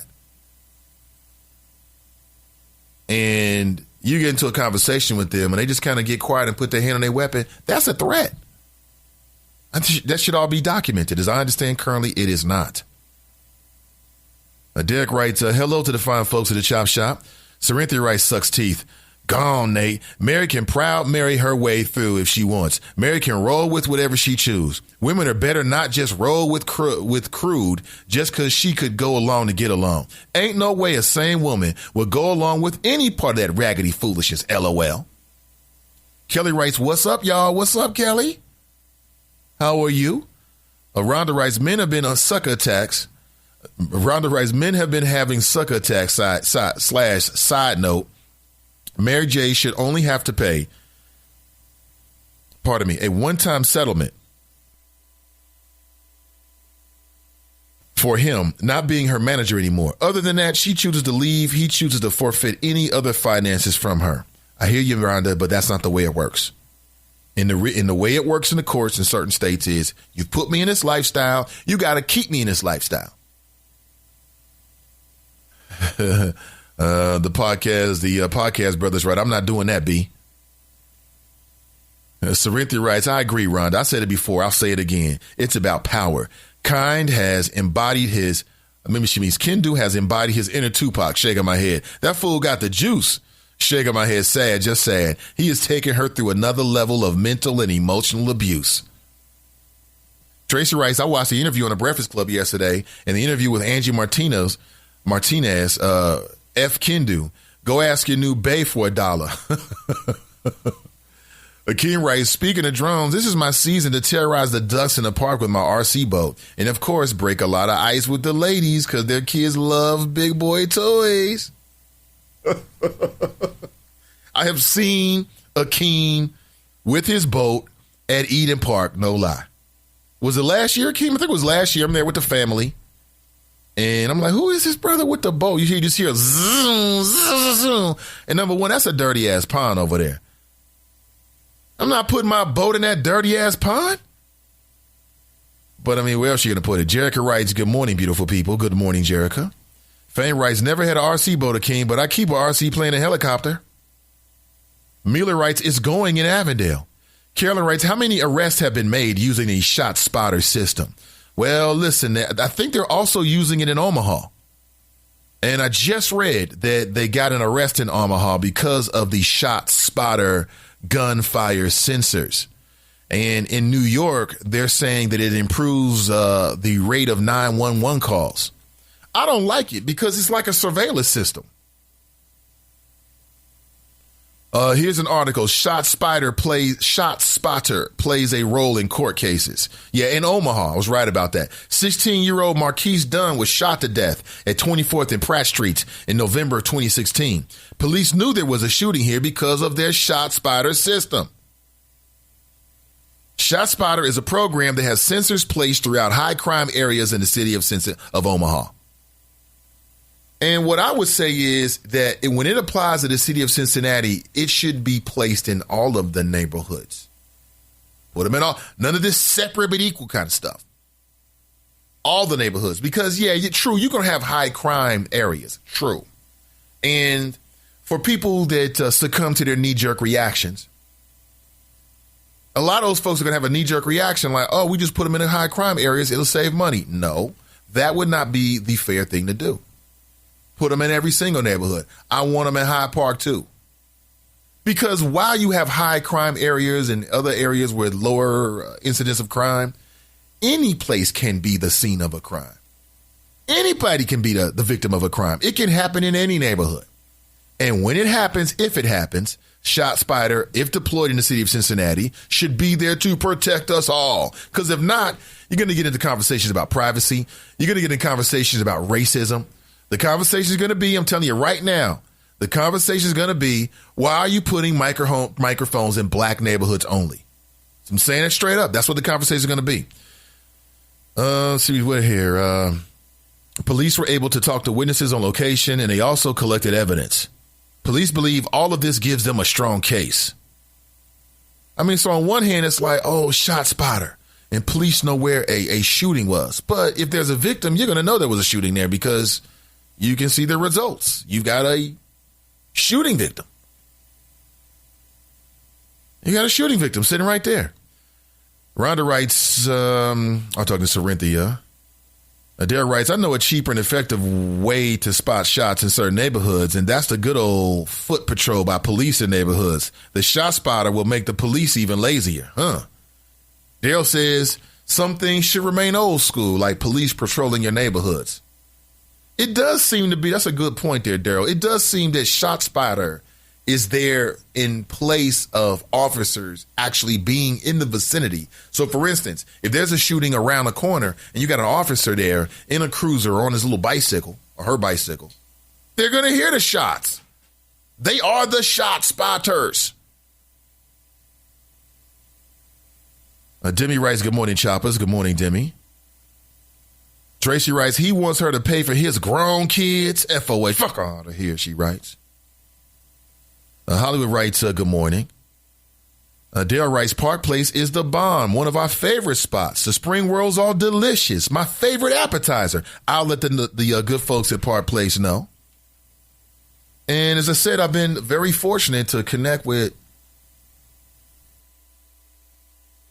All right. Sorry about that. Oh, man. I got issues to deal with. Sorrento writes, I'm quite sure that the mic from the shots fired tool isn't gunshot activated. Does that mean the mic will be just on until? Isn't that an invasion of privacy? That is a good question. I don't know if it's gunfire activated or if it's a microphone just kind of picking up whatever. But again, there's going to be some real conversations if this is actually presented to the people of Cincinnati. Then we're going to have a real serious conversation about privacy, about what. So some neighborhoods get a streetcar, other neighborhoods get shot spotter. That doesn't seem to be a good return on my money as a Cincinnatian. Like if I'm in a neighborhood, I want a streetcar. I want investments. I want good things. I don't necessarily want shot spotter, but at the same time, I don't want to be the victim of a crime. So what do you do? But I was going to say, Daryl, I will let the good folks at Park Place know. As I said, I've been, as I was about to say, I've been lucky enough to connect with some business owners here in the city of Cincinnati to support this platform and what I'm doing. They see that we are connecting with people, and I'm very grateful for that. And I've got more of the backstory to share with you at a later date. Key C writes, good morning. X-Squad Affiliates salute. Good to see you. Again, xsquadaffiliates.com. And writes, good morning. Ms. D writes, similar thing happened in Richmond, California. Ex-boyfriend shot a woman in her car while her 2 children were in the back seat. Sorrento writes, so 2017 is the reign and rule of vigilante street justice? Sad. Angela writes, we are in a dark season of grief with all the killing. Clue writes, good morning, Nate and the Choppers. Rhonda writes, hell, Mary J is going through mental abuse right now by her cheating ex. Want her to pay for his parents, his children, and his relationship with another woman. Well, no, he can pay for that. He can pay for his other woman. He just wants her to pay for his ex and his kids. I'm sorry, his parents and his kids. Angela writes, MJ is not working with a sound mind. She's been through a lot of abuse, so she's just the last person I would consider giving another woman sage advice. Mike writes, that's her side of the story. There are 2 sides. That's very true, Mike. I want to hear from Kendo because something tells me his story is going to be different. Angela writes, bless her heart. She sounds, she is such a wounded spirit. Tracy writes, I would never share. ... Nope, bye. All I'm saying is that Mary J admitted that she would be willing to allow her husband to seek his desires, we'll put it that way, and stay in the marriage. And I think that might be a revolution, hopefully, but a revelation to say the least. And a message to modern day women. Kellen writes, Mary, you got to love yourself more, shaking my head. Kellen writes, right, never, Tracy. She writes, right, Tracy, never. And then about 1,000 exclamation points. I think she means it. BL from the X Squad writes, yo, Nate, what's good, bro? Everything. Good to catch up with you, BL. Thank you for being here. Fane writes, MJB, Mary J. Blige, you have been having problems about who you are. You've been wearing weaves and blonde wigs for a minute, boo. Uh-oh, he went to blonde wigs? You causing problems in here, okay? And I like it. Dare writes, Mary J. was a side piece twice in her life that I know of publicly. She was a side piece to Case and Kendu. So F out of here. FOH, fuck out of here. Mary, and pay that man. I'm with Daryl. Now, how you going to be a side piece and then complain about when your dude get a side piece? You kind of reap what you sow. And you'll check this. I'm not going hard on Mary, but sometimes the very same things that make you smile can make you cry. You ever heard that? That's old school. Hey, buddy. That's old school. That's old school. Sometimes the same thing that makes you laugh can make you cry. And I'm wondering if that's in fact what has happened with Mary J. Because as Daryl says this, it needs to be said, she started out as a side piece. So you know what the rules of the games are? So don't come in here whining and crying 20 years later about your marriage. It was all good when it was you. Oh, we got true love. She wasn't doing this right. Come on now. I can hear Mary J right now. If she was doing it right, if she was providing what he needs, he wouldn't be there. You know, a young Mary J was thinking just like that. Don't lie. Now the shoe was on the other foot. You got a problem with it? Rhonda writes, Nate, you pro women, and after hearing about all that mental abuse, you still think she should pay him? I'm sticking to my story, yes. Yes, equal pay, equal play, that's right. Level playing field. No glass ceiling. She was the breadwinner. All I'm saying is this, Rhonda. If in fact he was a lying, cheating scumbag, no, I do not. But this is just her part of the story.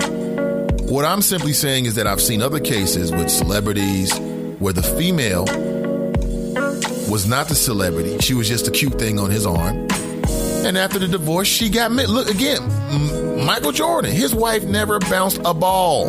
She never bounced a damn ball ever. And she got half.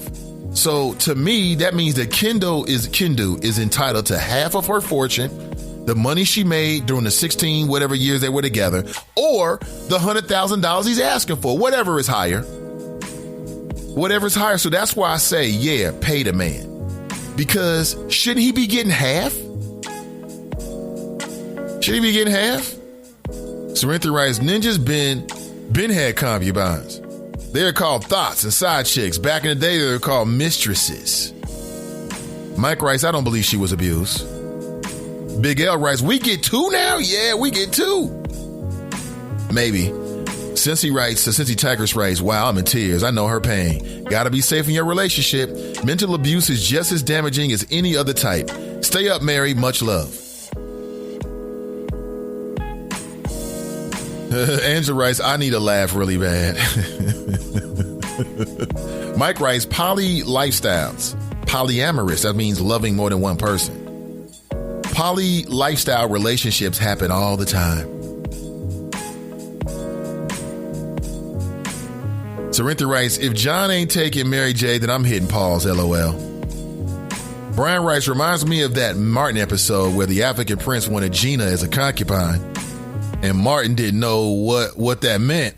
When he found out, he wasn't having it, LMBO. That episode was hilarious. That's funny. I don't remember the episode. Carolyn writes, John, stop lying. You know more about ATL housewives than I do. No, Sorintha writes, pause. People going in on John. Rhonda writes, John trying to sound sexy with his bedroom voice. He needs to just talk normal. Thank you. Brian writes, like Rob Richardson, John, use a landline. Thank you. Thank you, Rob Richardson and your people, for using a landline. I appreciate it. Because his cell phone was terrible. Brian writes, receiver in the mouth. Who said that? Who said that? Oh, man, GR writes, every time they are listening in on a Russian spy, Trump's people are on the phone. Right. See, that's the big question. Why is it that every time we're trying to surveil these Russian agents, we keep getting your people on the phone? And then you want to claim, oh, why are you revealing the names of our people talking to Russian agents? I see right through them, man. Right through them. Rhonda writes, when are we going to have a meet and greet? Do you need help with that? I do need help with that, Rhonda. I appreciate it. I have a place, and it's called Park Place, and I am working on the details. I definitely want to get together with all the choppers, all the listeners. And I'll tell you more about Park Place coming out of our next break. Tracy writes, I don't want to pay for that and cop salaries. You want to choose? Tracy writes, he abandoned Mary, no check. Gwenda writes, sorry, Nathan, to be clear, I was the first winner. Thank you, Gwenda, you're absolutely right. I was remiss in my duties. Gwenda was the first winner. She's right. And Miss Cynthia was the runner-up. Have a great show on tomorrow and hope to hear you and the wifey as well. Oh, David Pakman will be having series on fake news. How can you tell the difference as we are being gullible in receiving these news stories? Hey, Trump has been secretly sending troops without telling anyone or getting permission for Congress. I have said this for about a year. If Trump gets in, we are going to war. All good points. And thank you for the clarification. That's right. She was the first winner. And she graciously said, well, I'll give it to someone else. And that's how we got to Miss Cynthia. You're right about it. Miss Cynthia will be actually the first person to actually come on. Sister V writes, morning, Nathan, in a chop shop. BS3 Sports right, you still have to find the shooter, right? Because think about it.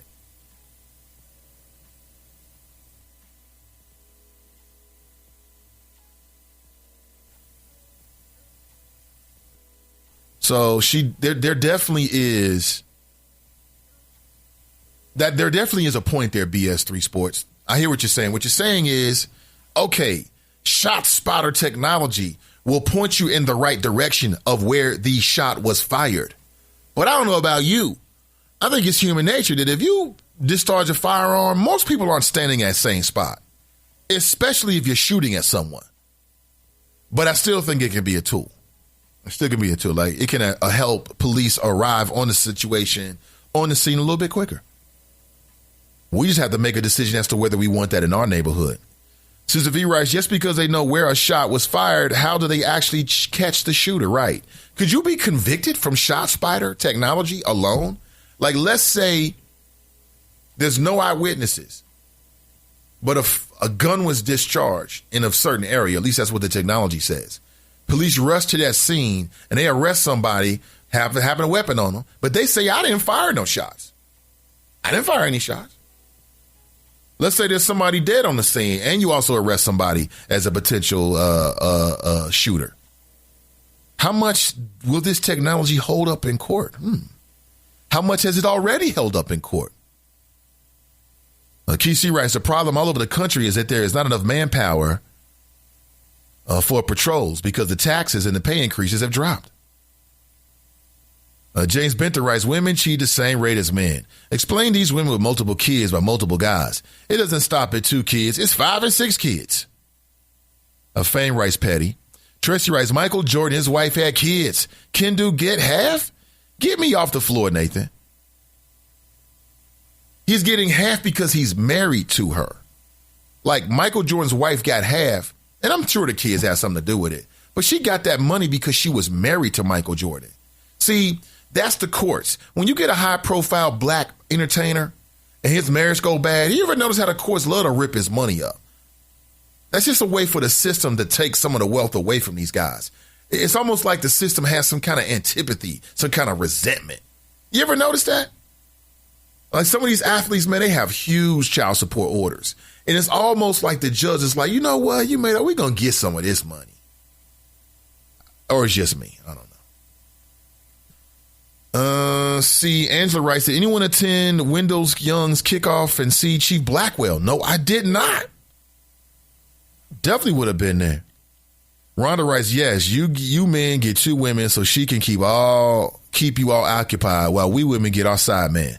Two can play that game. What is good for you is good for us. See, now you're going too far. That's disrespectful.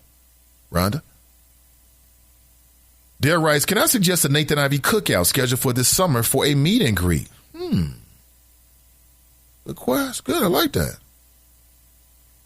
Mike writes, honesty is key in any relationship. Two people have to be on the same page. Compatibility is key. DJ Queen writes, good morning, everyone. Good morning to you, DJ Queen, Esquad affiliates. Shannon writes, Nate, did you hear about the NKU student who faked having cancer for a year? The police are now looking for her because she raised money through fundraisers to help with the medical bills. Damn, she ran a scam.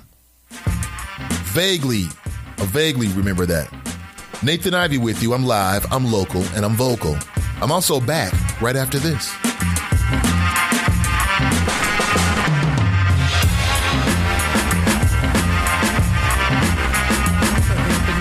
I'm Donna Wilson. The White House is pushing efforts to revive its sunken health care bill. Speaking of health, conversations about health care don't always start in a doctor's office. In some communities, they have to happen in a more trusted, informal setting, the barber's chair. Kaiser Permanente and the University of Maryland School of Public Health are partnering with barbershops and beauty salons on initiatives to promote healthier lifestyles in the Black community. In retail news, Payless Shoe Chain has filed for Chapter 11 bankruptcy. The discount shoe seller will close about 400 underperforming stores in an attempt to shave debt. And a report from job site Glassdoor says the median pay for all workers was 3% higher last month than in March of last year.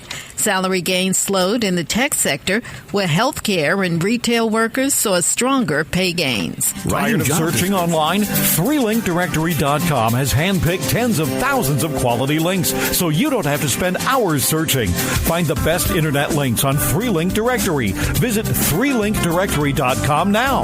Enjoy quality links sorted in categories like arts, games, health, shopping, sports, travel, and many more on 3linkdirectory.com. That's 3linkdirectory.com. The average citizen can't take off work to attend a Cincinnati City Council meeting at 2 p.m. Actually, the average citizen has never even spoken with a Cincinnati City Council member. I'm going to change that. My name is Tamaya Denard, and I'm running for Cincinnati City Council to make your government more accessible to you. We should change City Council meetings to 6 p.m. so they're easier to attend. We should have a City Council meeting in all 52 neighborhoods. And we should explore changing our charter to stagger our elections. That way, you hear from council members more than once every 4 years. Government was designed to best serve its people. It's time we made City Hall more accessible to regular folks like you and me, and not just campaign donors. To find out more, visit TamayaDenard.com. When elected, I'm going to fight for you. This is the Nathan. We asked kids what it took. This is the Nathan Ivey Show. Get ready to be engaged. Get ready to be informed. Get ready to be enlightened. Get ready to be enraged by the man City Beat Magazine called a talk radio rebel. And your host. Now back to the show.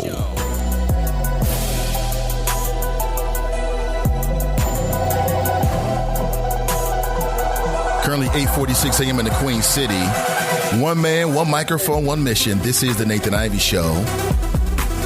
And I found a new spot called Park Place Restaurant I want to share with you. It's located at 1185 Kemper Meadow Drive off Witten Road. Stop by and check out lunch specials from 11 a.m. to 2 p.m. with a healthy choice menu.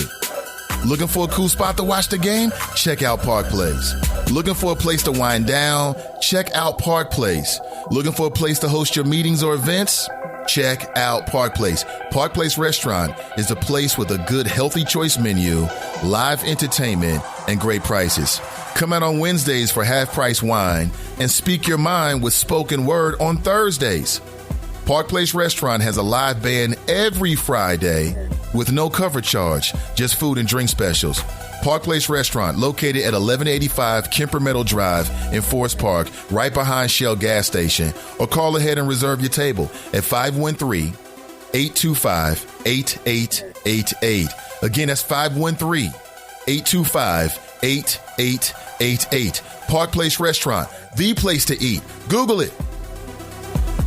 Again, Nathan Ivey with you. And many thanks for the good folks at Park Place. I know they check out the show from time to time. And we move forward. Again, I believe in this project.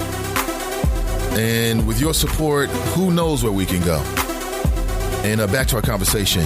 So Shannon had asked about the NKU student who faked having cancer for a year. Wow. Vaguely, maybe you've seen a headline here or there. I didn't click on it. Send me a link, definitely. Good to see DJ Queen in the house. Listen, if you want to get vocal, 513-873. I like that part. 873-7134. Adele writes, like Tiger Woods' ex-wife got $700 million in a divorce. That's robbery. I agree. She never spent any time out there on the links. Cynthia writes, speaking of Michael Jordan's wife who got half, she never dunked on Charles Oakley. She never had to deal with the Jordan rules. The Jordan rules are about Michael Jordan. His wife never bounced a damn basketball in the NBA and got half his fortune. That's ridiculous. Cynthia writes, she got that money because she kept a marital home, reared her children, and put into his legacy before he became a legend. Birthing kids is different than inverting kids. Come on now. All I'm saying is that Kendu was her manager and he was her husband. He gave her professional support and personal support. Why is it that if a woman was in the same situation, these ladies in the chop shop would not be saying that? If a woman was in the same situation, they might say, yeah, asking for the kids is a little too much of the mama. But then women would say they always get themselves out. When it comes to other women always give women a way out. Here's what they would say if you flip the situation between Mary J. Blige, who has the money, and her husband, who used to work for her. Now they're divorced for whatever reason, and he's asking for money. If you flip that in terms of gender roles, women will be saying things like, yeah, I think that's too much to ask for the kids, but he's been doing it. He's been doing it for 16 years. That would be the rationale for women. Y'all need to stop. Pay that man. Either he gets half of whatever she made during the life of their marriage, using the same rationale that women make and use for other women, these basketball wives. Should you get any money? Why should you logically, but women make excuses for women. But when it comes to a man, be a man. Either she gives him half the fortune that she's amassed while they were together, which is fair, as not just a husband, but as a manager. Or she gives him the money she's looking for. The only reason why she doesn't want to do it is because she's bitter. That's all it comes down to. Bitter, bitter, bitter. Sister V writes, could the ShotSpotter go the way of the red light cameras or have some other same technology problems? Well, yeah, it could. One inherent problem is the cost. Listen, I already know. See, if it costs $360,000 for, 3 square miles in Canton, Ohio, could you imagine how much money that's going to cost to put that in every neighborhood in the city of Cincinnati? It would be into the millions. But if you go back to the comments that John Cranley made or were attributed to him a year ago in WCPO's article that I shared some information from with you early this morning, there's a clue in that. John Cranley says, this will cost us hundreds of thousands of dollars. Well, the only way that ShotSpotter system would only cost the Cincinnatians or the taxpayers hundreds of thousands of dollars could only be if we're only going to deploy it in certain choice neighborhoods. There's no way it would only cost hundreds of thousands of dollars. It costs hundreds of thousands of dollars for just 3 square miles. So how could, if we're going to deploy that in every neighborhood in the city of Cincinnati, how could it possibly cost only in the hundreds of thousands of dollars?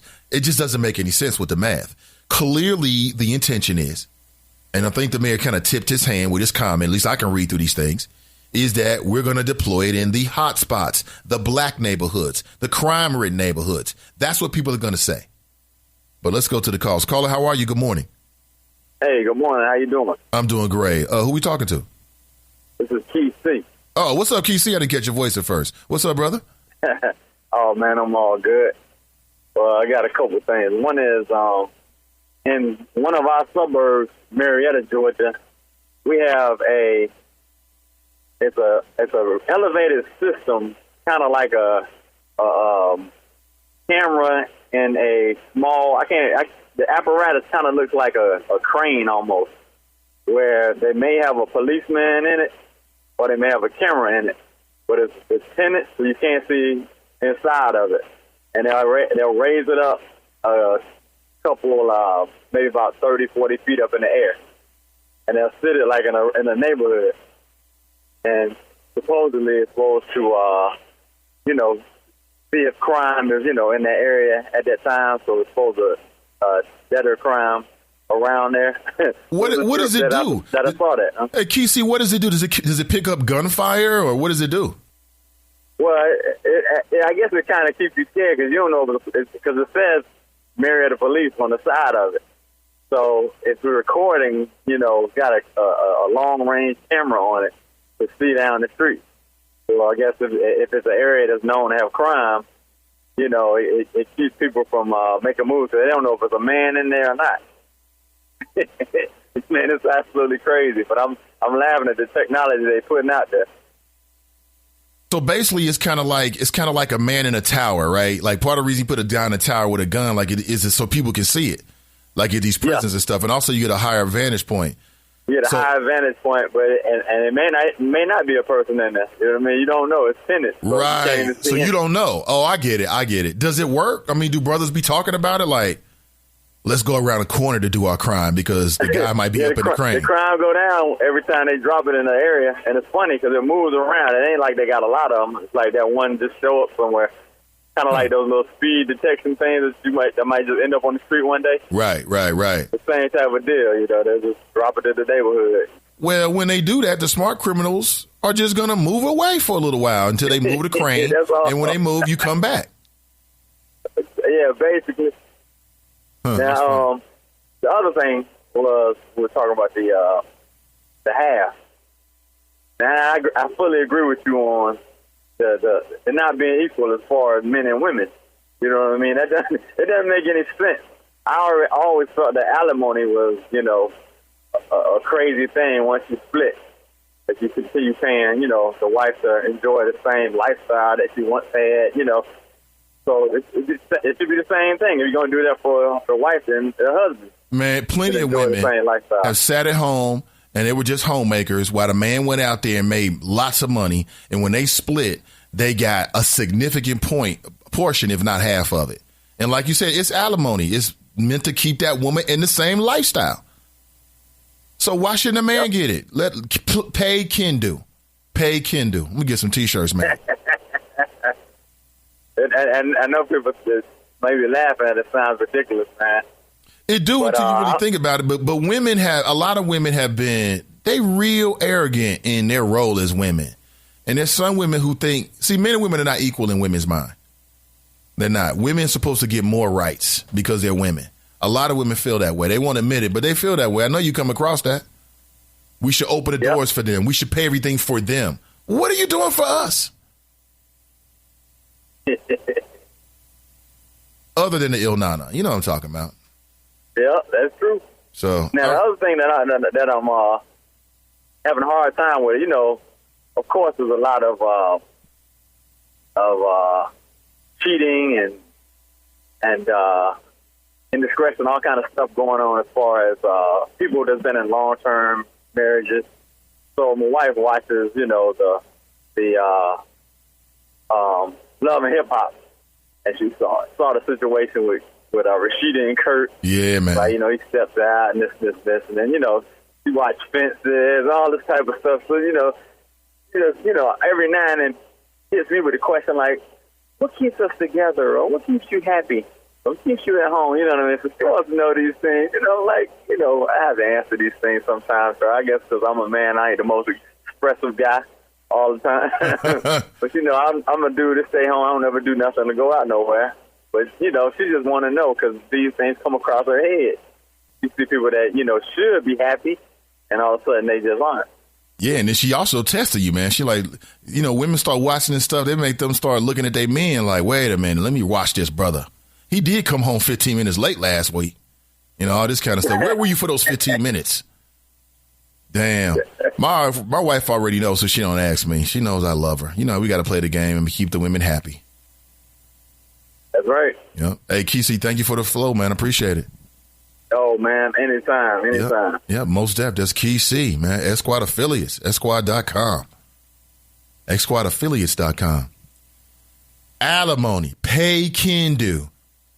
If I make up some Pay Kendu t-shirts, hashtag Pay Kendu, will you rock one with me? Will we walk the streets together? Mike writes, I'm going to have to check out Park Place. Are we having a meet and greet there? We shall see. And you should check out Park Place, Mike Jones. Absolutely. Cincy Tigers writes, Jamal Killings doing court this AM. News is going live when it happens. Will we hear from Dieter soon? This is his kind of case. You're right. This is his kind of case. This is his kind of case. We shall see. Says if he writes, Jordan's first wife was with him when he was just an ugly boy with a dream. She should have got more. Just an ugly boy with a dream. And a wicked crossover. Just an ugly boy with a dream and a wicked crossover, Sister V writes. Damn, I don't want to laugh. What the hell? We disrespecting sports icons now on the Nathan Ivey Show? Where are we going with this? Serenity writes, if a woman was in the same situation, I would say the same thing. Right is right. And Mike writes, an ugly boy with a dream. This was 9 minutes ago. Ms. D writes, Nate, oftentimes women are not paid a salary for running a home and rearing children. Kendu was paid a salary for his work as her manager, but he wasn't paid a salary for supporting her emotionally. Don't act like, man, listen, you can already see. And again, I think that Mary J. Blige seemed very authentic in what she was saying on The Breakfast Club. I watched the video at least twice. Not all of it, but I kind of jumped around. So I can say safely I watched it twice, most of it twice. And I've listened to the audio at least twice, okay? Second time being live on the air with you. And she seems authentic and credible. I feel her pain. But to be fair, we need to hear the other side of the story. This is way bigger than Carlos and Danielle. I want to reach out to Kendu's people. Should I? Something tells me his first time, he'll probably go on LN, but it can't hurt to try. We'll see. Clue Magic writes, let me back up here. Rhonda writes, I don't agree that the women should get half. Cuba Gooding Jr. right now is going through the same thing Mary J. is going through. His ex-wife has been separated legally from him before she started the OJ series, but she wants some of that OJ series money. How you going to get OJ series money and we weren't together when I was doing the OJ series? I got no ill nana, like when I'm stressed out on the set. This director, he's a novice. He doesn't understand my fine acting chops. I got an Oscar. Okay? I'm channeling my inner Cuba Gooding Jr., just so you know. I got an Oscar. For Jerry Maguire, remember that? Show me the money. Show me the money. I love the black man. I'm going to get that actually and make that a clip on the show. That was Jerry Maguire. I love the black man. Show me the money. And she wants some of that money? Hell no. But the courts might give it to her. As Dave Chappelle might say, I know the courts. I know the courts. And they are mean. Clue Magic writes, good morning, Nate and the Choppers. Good morning to you, Clue Magic. Chuck writes, isn't the city in the red already? ShotSpotter is just another way to pimp taxpayers. James writes, Sister V, you're wrong. Jordan was already 5 years in the league. Tracy writes, like Marietta, I've seen those cranes at the Taste of Cincinnati marked Cincinnati police.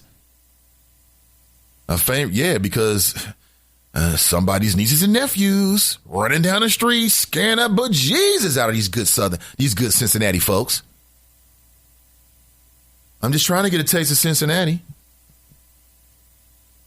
See what else. DJ Cream writes, I love love and hip hop. LOL. Me too, DJ Queen. I don't give a damn. Some people try to criticize me about it, but it's a good old fashioned television. John was trying to go in, this ratchet TV, but he grew up watching Dallas. If you grew up watching Dallas, you know better than me. If you're watching Scandal, Roland Martin, you know better than me. dance with. James writes, Nike didn't give a damn about his family image. Shoe sales.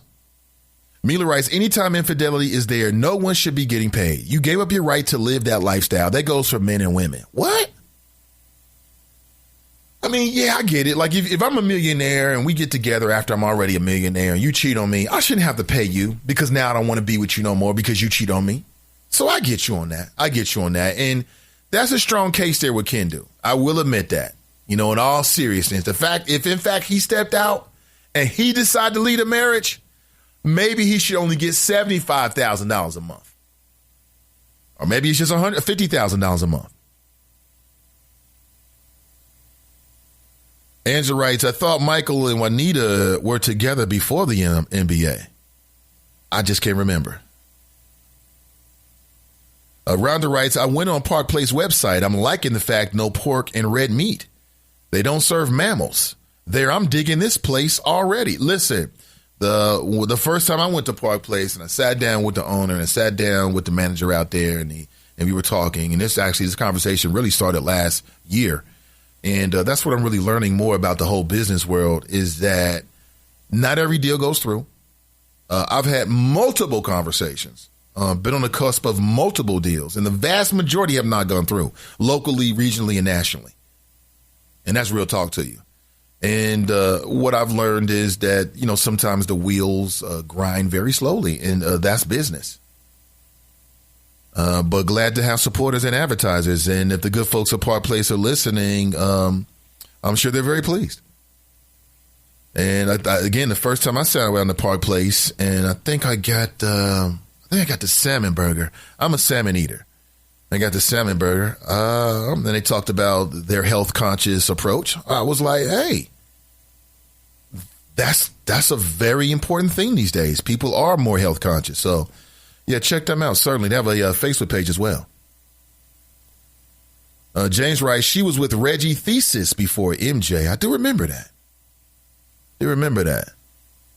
Miss D writes, but MJB, Mary J. Blige's earning potential continues and Kendu is done, right?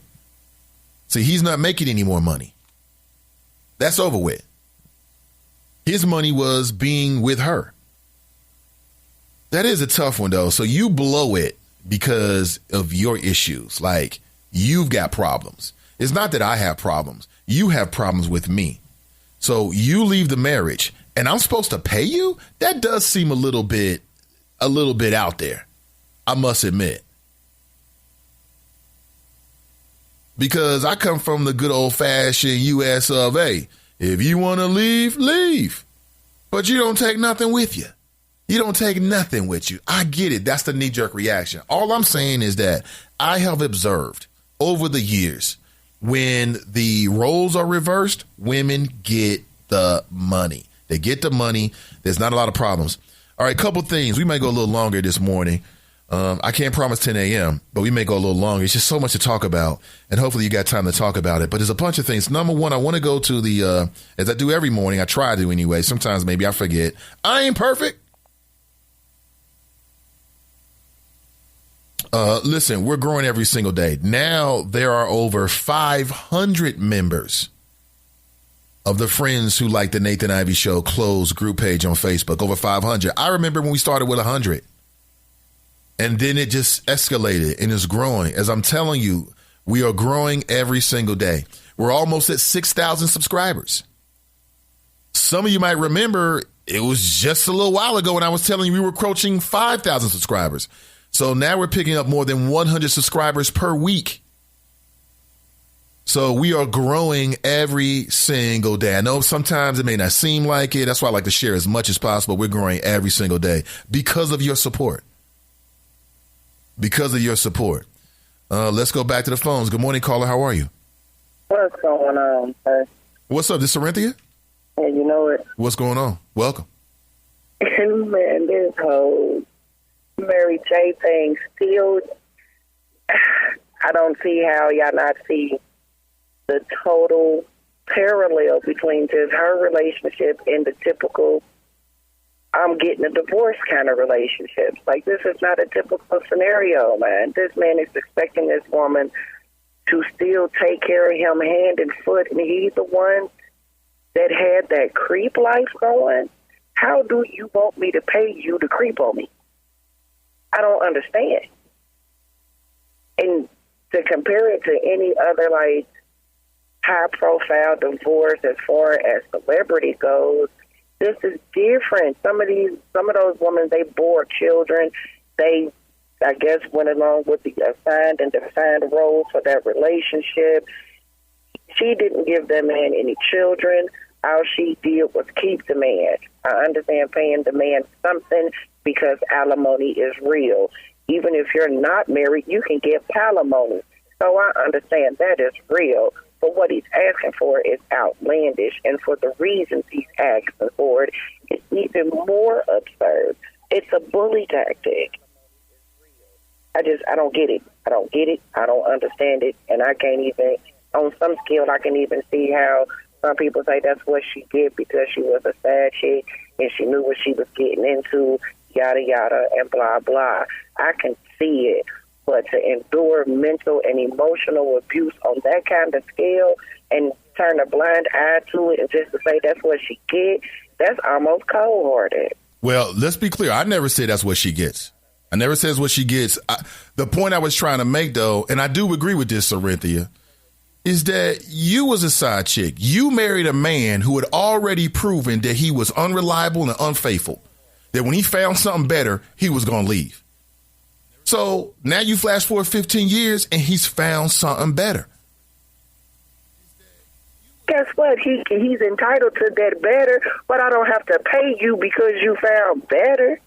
Well, what I look like paying you for your mama, your daddy, your kids, your grocery bill, that's crazy. It is, but it all comes from her initial bad decision. And you know what that was? To marry him. You get with a man that's already cheating on a woman he was with. Why are you wifing and husbanding this dude up? And then you give him the keys to your entire empire. He's your manager. He's your confidant. Why would you give a man who's already proven to you that he's disloyal, he's untrustworthy, that much sway over your life? That's where she made her biggest problem. This was inevitable. I mean, I get that part because some women fall for the pendulum that swings between thighs. So I get it. But still, really, really, you can't compare the apples and oranges on women that sit and actually build homes with children and actually play that domesticated lifestyle and to a kin do. Them are apples and oranges. It's not the same. That's what I said, baby. Apples and oranges. All right. So, Cynthia, thank you for the flow. Yeah. You got it. Appreciate it. Looking forward to talking with it on Friday. Thanks to Gwenda. Appreciate that. So, and it's sad to put it that it's just like, let me tell you something that happened with me recently, and this is very, very rare. But recently I was turning onto a street. And as I was turning, I looked down the street that I was about to take a left turn onto, and I realized that there was a big ass traffic jam. So in the middle of the intersection, it was completely illegal. I'm just telling you this. It was completely illegal. I just bust a little turn, a little half U-E, and went and tried to go straight again. Wouldn't you know it, one of our trusty, friendly neighborhood Cincinnati police officers happened to be two cars behind me. And like I told you, when I get pulled over by police, I'm cool as a fan. I got the registration, I got the license, I got everything is exactly the way it should be. Here you go, officer. I'm friendly, I'm nice. I'm not getting on my damn knees and begging you to do a damn thing. And I'm always always ready to go to jail. If I got to go to jail to protect my integrity and not let you talk crazy to me, then I'm going to jail. I'm not swinging on you. But if that's what you feel like you need to do, let's go. Because I know how the game is played. I'm not going to win on the side of the road. I'm going to win in court. So let's go. Let's go. I'll get bailed out. I'm going to be okay. And it never went that far. I got a nice police officer. He was a European-American man. He was white, if you want to know if that matters. And, he just issued me a warning and said, listen, when you commit, you got to make, you got to make that turn. And he just gave me a warning, let me go, and I was very happy because I didn't really want to pay the ticket. But it was just so much traffic. I mean, and it was like, it was kind of like a hot day. It was just like a week ago. And it was rush hour, and I just didn't want to turn down that street, okay? And I didn't. And I was willing to deal with the consequences. That meant getting a ticket out. It is what it is. And that's rare for me. Typically, I don't do things like that. I'm very, very, very cautious driver. But anyway, what Dude said to me is my point. He said, when you make that turn and you commit, you got to go with it. It's the same thing with a relationship. It's the same thing with sex. There are plenty of men out there who were not trying to have a child. They were trying to have a climax. And they got the climax and they got the child. Now, you never regret your children. But what do women say? They say, hey, you didn't want to have no kid. You shouldn't have had sex. If you don't want to get divorced, don't get married. Let that sink in. The best way to never get divorced is never get married. You don't have to get married. You don't have to get married. You can be perfectly okay by yourself, being that auntie with no kids, being that uncle with no kids. You don't have to get married. But she made the decision to marry a man who she already knew was untrustworthy. This was inevitable. It was inevitable. But when you was a side piece, it was real love, and she should have took care of him, and she just should have done that, and this, that, and the other. I'll talk to side pieces. I know many side pieces. I speak from experience. They're not my side pieces, but I know many women who have been side pieces to men who are married or otherwise in relationships or with other women. I've talk with them. I know what the mentality is. Well,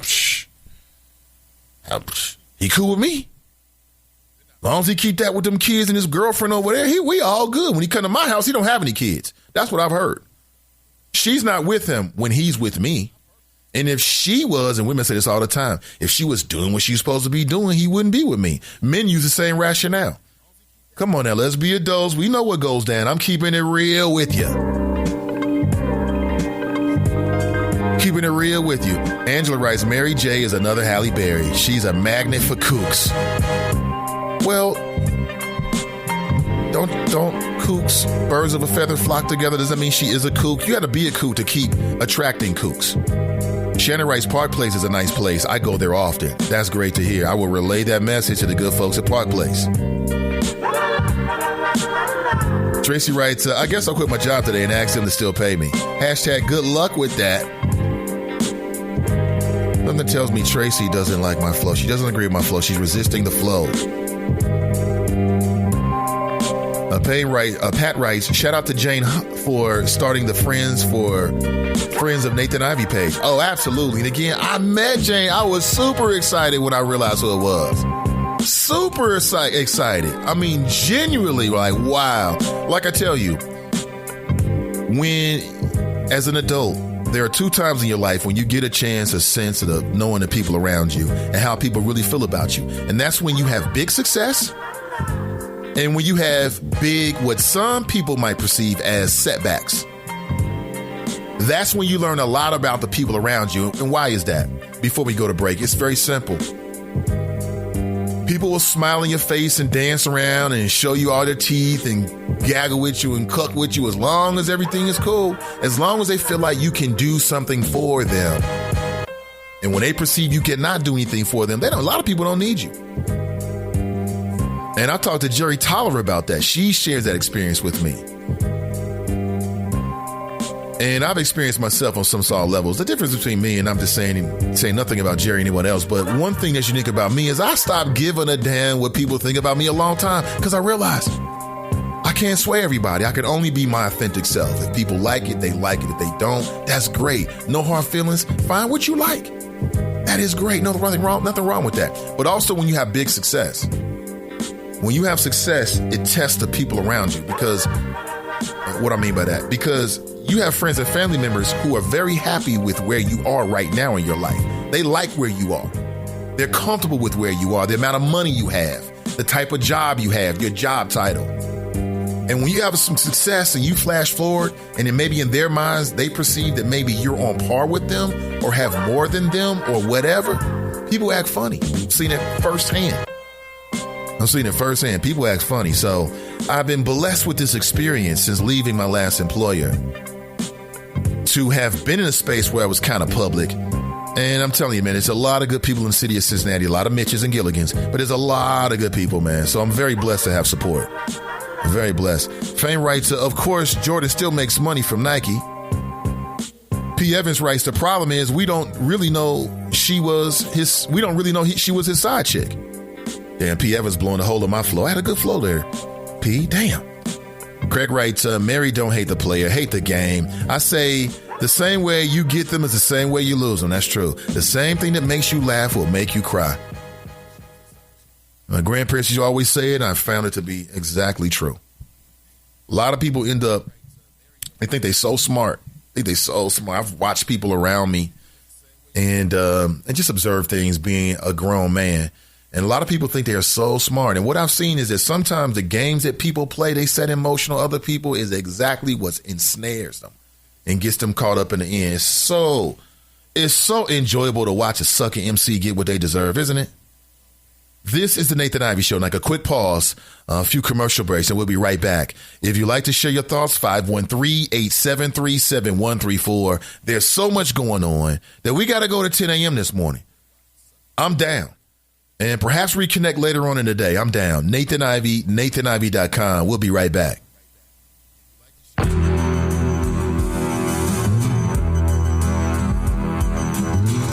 The average citizen can't take off work to attend a Cincinnati City Council meeting at 2 p.m. Actually, the average citizen has never even spoken with a Cincinnati City Council member.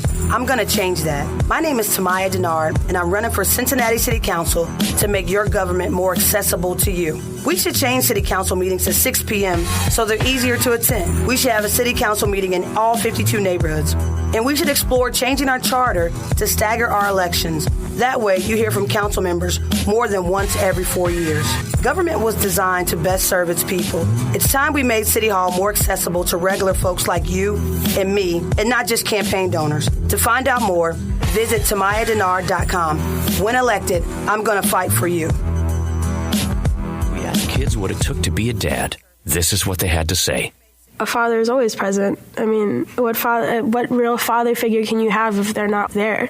In order to be a good dad, you need to love your son. You need to put gas in your car so you don't break down in the middle of nowhere. And you need to make them breakfast. Yep. I mean, just to maybe play like a board game with me, or to just stay home and play some video games with me. Just to do like that one little thing is what I really look forward to.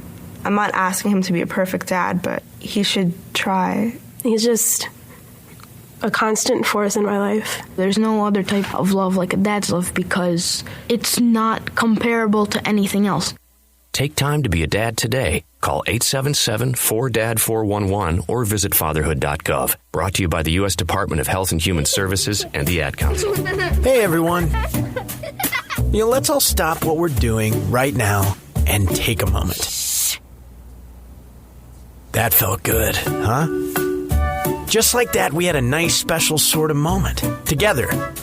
Of course, they don't all need to be quiet moments to be special. They could be loud moments, goofy moments, sporty moments, dorky moments. Moments where we talk or walk or just hang out. It doesn't really matter. They all count. Because every time dads like us take a moment like that to spend with our kids, well, it's pretty momentous. Sounds like somebody agrees. So let's take a moment to make a moment today. Call 877-4DAD-411 or visit fatherhood.gov. Brought to you by the U.S. Department of Health and Human Services and the Ad Council. President Agent Orange for perpetuating all of the evil that you've been perpetuating throughout the United States. I want to thank President Agent Orange for your successful attempt at the Muslim ban. When we come together, we the people, we the people, we the people, we the people, we the people, we the people, we the people, we the people. We don't believe you, because we the people. You're listening to the Nathan Ivey Show. One man, one microphone, one mission. Now let's get back to the flow.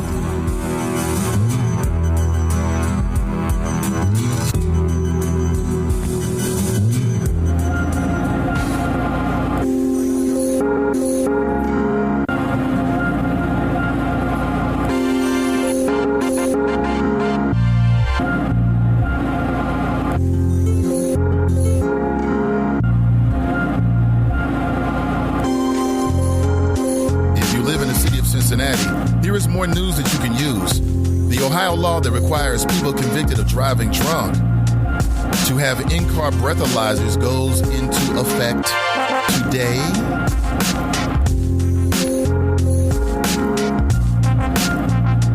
Dubbed Annie's Law after 36-year-old Annie Rooney of Chillicothe was passed by the Ohio legislature and signed by Governor John Kasich. Again, no one man should have all that power. He signed it last year. Rooney was riding a bicycle when she was struck and killed by a drunken driver in July 2013. Very sad. And that was a former listener of my show that was nearly killed by a bicycle accident. On his bicycle, somebody just ran him over and kept going. I don't think he listens anymore. Following her death, Rooney's family pushed for stricter legislation in Ohio surrounding first-time OVI offenders. Annie's Law would require these offenders to use a breath alcohol ignition interlock device. The device works as a sobriety test, requiring the driver to blow into a breathalyzer before starting their vehicle. Do you agree that this is a good idea for the public good? And I agree completely. I have never had any patience and any toleration whatsoever, any tolerance for those who get behind the wheel inebriated. Never have and I never will. And now in the age of Lyft and Uber, I've got even less patience at all. I think this is a great idea for first-time offenders. That's right. The first time you are a threat to public safety. I don't want to lose my family. I don't want to lose my wife. I don't want to lose Junior, little Buddha.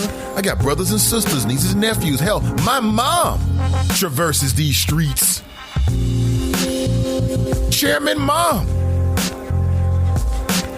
Named after Chairman Mao, great totalitarian leader of the Chinese people for many times. You got to be a dictator to raise 5 boys by yourself, and that's why I call her Chairman Mom. I was just with her the other day.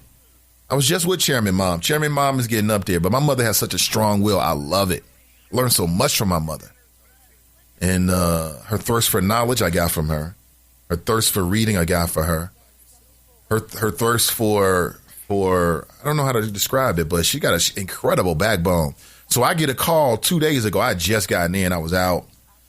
And I get a call, literally, this was, it was yesterday, as a matter of fact. When we think about this, it was 2 days ago. It was Wednesday, it was Monday. So Monday, oh man, I just got in, it's like 11:30, and I'm getting settled to go to bed. I got to get up, okay? Got to rock the mic with the people on Tuesday morning, and I get a call from my brother, and he got a call from my mother, and my mother, and now, mind you, she doesn't have a license anymore because she can't drive. But mother has such a will, though. Like, she can't stay put. So my mother walked like a mile from her place of residence. And she's like down the street from her house at a strip mall. Now, 2 days ago, was it Wednesday night? It was either Sunday night or Monday night. I can't recall. I think it was Monday night. It was kind of raining. I got to go pick Chairman Mom up. She's like at a strip mall. She's just there sitting there waiting with her little scooter. I'm like, Mom, how'd you get all the way here? I called a bus. She got a raspy voice now. I called a bus. And I'm like, and then I walked over to Captain D's, is what she told me. I'm like, you walked to Captain D's? And all I could do was just give her love. That's all I could do. You can't be mad at your moms. You can't be mad at your moms. But she's got an incredible will. She's not sitting at home. Chairman Mom is out. She might be at the store right now. And caught the bus to the store. She just won't stay put. You know? Oh, man, but I love her. Love her very much. Brian writes, you can have the same argument for males getting paid. No ifs or buts. And you got a lot of T's on the butts. I'm not sure what that denotes. The only difference is I heard was that the female has the baby. But even in that case, to make it simple, who helped to make the baby? Angela writes, woohoo, extra hour. Uh-oh, we got a feud here. James Benton and somebody saying something about small minds. Dear writes, Mary J needs to pay for a dance instructor. Mary J needs to pay for a dance instructor, too? That Henny rock she does on stage while performing is whack as hell. Oh, no, not the Henny rock. I called it the Henny rock because she looks like She looks like she just downed a fifth of Hennessy and is feeling it. Mary Jade can't dance. We know it. Not everybody's blessed to dance. You know who's blessed to dance is my wife. My wife just is blessed. She can just dance. She just got that natural rhythm. Some people are like that. Craig writes, Kendall did look very thirsty. Can't deny that. Famous responding to something with name calling or something. Nobody called you a name. Boy, is name calling. Male to male? Something. Cerinthia writes, Mary was his cash cow. And he's showing it. What adds to the stress of divorce, Mary J. Blige's legal team probably told her that she would have to pay a substantial amount because of the marital time spent. Then coupled with managerial fees, that's an annual probe with no lube. That's an anal probe with no lube. Oh, no. Not an anal probe. They still doing those kind of things? Is that called a colostomy? That's what it's called? Got to get one. Got to get one. 513-873-7134. Let me go back inside the friends who like the Nathan Ivey Show. And again, shout out to Jane for sure. But let me go back here. Or do you want to hear more Mary J? Which is it? Yeah, I know. More Mary J. And you just in it, and you can't see yourself until you're away from it. And you see how much you lost yourself. The thing is, you were married and you guys spent so much time together. So that literally became your lover, your best friend. What was the day when you got out, when you was like, enough's enough, I'm turning, this is it? Like, what got you to that point? Who was with you? Who helped you during that point? Because God came in your life during that point and made you strong. Mm-hmm. But who was there with you? My sister. My sister was there. I actually did a divorce warning. This was not the divorce that we're in now is the actual divorce. Mm-hmm. I did a warning divorce. Like, I actually had my sister meet me down at the divorce lawyer's office, and I was going to do it. You just wanted to straighten them out? No, I was actually going to do it, but I found out how it was going to come out. And it was going to come out in TMZ, and everybody was going to get it. And my public. And so I thought about his mom and his father. I was like, oh, God, they're going to be suffering. They're going to be sad. My mom, everybody's going to be suffering. This is going to be whack. So I didn't do it. But I got the papers, and I showed him. I was like, look, this is what I'm going to do. If you don't stop doing what I think you're doing, I'm out of here. You gave him a chance. Gave him a warning. But he proved that he loved this person. He wanted her. How? So, I don't want to go into details. Right. It's just, he just showed me that he didn't want me. Mm-hmm. Period. That's why I'm here. I mean, I did a bid. I was in the marriage for 13 years, been with the man for 16. 13 years? It was that long, man? So, all respect, I did what I did what I was supposed to do as a wife, but when it was just like, okay, he doesn't want you, I gotta go. It's being reported now that he wants $100,000 in child support a month. Are you prepared to kick that out to him? Absolutely not. I'm not. And I'm not just for no reason at all, because you don't even deserve that. And that's not their child. Yeah, I don't think it's child. I don't even have kids. Right. That's not. I don't have any children with him. So I'm not responsible for your children, your mom, your new girlfriend, your ex-wife. I'm not responsible for all of that. So don't do me that. Don't do that. Don't come at me. At the least you could do is leave my finances alone after everything that happened. Hell no, those are all finances. You're not deserving of anything. Mm-hmm. I mean, what makes you think that you can ask for that? Especially if you leave me for another woman. You leave me for another woman? No. You can't feel bad enough you did me dirty. The effed up part about it is you don't never hear that side, because when it first came out, they painted you to be the devil, the mean person. No, he was in this relationship. They broke up. I didn't hear that. Yes, no, they did at first. I didn't hear that. I didn't hear that. What news report did you get? I did not hear that. I definitely didn't hear that. All that at first they did. First thing I said was, man, I hope Kendall and Mary work it out. Yeah. Because we didn't know it was that deep. We just thought y'all. Damn, I could do that all day, but I'm not going to. I could do that all day.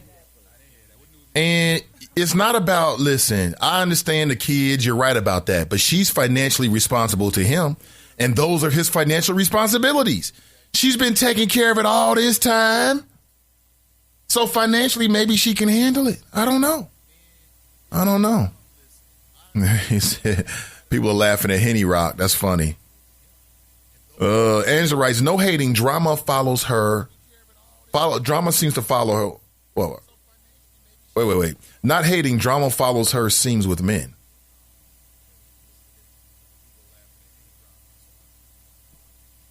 Deanna writes, hey, get to the choppers is the most quoted line. See Facebook page. I will. I'll check it out. Were you saying on your page or online? And if you ever use that hashtag get with the choppers, here's how, matter of fact, I'll spell it for you right here. People talking about taking ass whoopings inside the chop shop. What? Always use hashtag, and if we're going to do this correct, we all got to do it the same. Get to the choppers. Boom. That's how we should use it. I capitalize the first word of the first letter of every word, and then add an exclamation point. And I do the same thing with the choppers, but it's just hashtag THA choppers.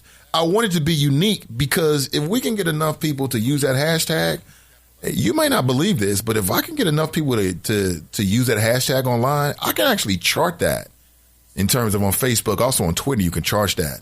And again, from a business standpoint, when I sit down with potential advertisers and sponsors, this is the kind of information that they, in some cases, need to see or they want to see. Okay, so this is very, very informative. I mean, people think these hashtags are just, they just throw them up for play, and they are for that. But there's a really good reason why some people use those. There's a reason why they try to stay consistent with their branding. Deanna writes, shared it on a friend's page and your page. Okay, hold on. My page is locked. I have a page where I have to approve it. And then if you ever try to send me something and you go back to my page, it's like, well, it's not there. That's because I locked it down because I want to make sure that whatever I put out on Facebook is something that I pre-approve. And this stems from the fact that I have some male friends on Facebook. And when I say friends, I mean they're males and we're friends on Facebook, perhaps listeners of the show. And they were linking me and they were posting things I just didn't agree with, that I didn't want to be associated with. I mean, long story short. So I had to cut that umbilical cord real quick. All right, but let me jump in here. Matter of fact, I'm already in here. Let me just back up inside here. You said you just posted it? All right, let's see what we got. See, Donald Sample posted something about Cincinnati's largest minority-owned businesses, and some familiar names on there. Get to the chopper. Oh, I get what you're saying. Arnold Schwarzenegger reveals the most quoted line. Really? That's interesting. Is that like a movie quote or something like that? That's something from a movie called Predator. And it starred one of my favorite African-American action heroes, Carl Weathers, who actually starred in Action Jackson.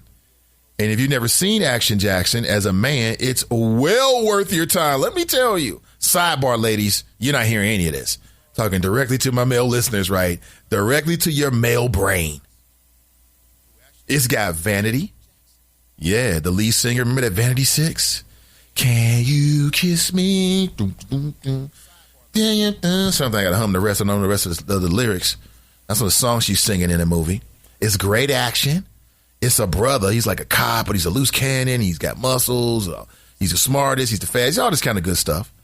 And it's also got Sharon Stone. Yum, yummy.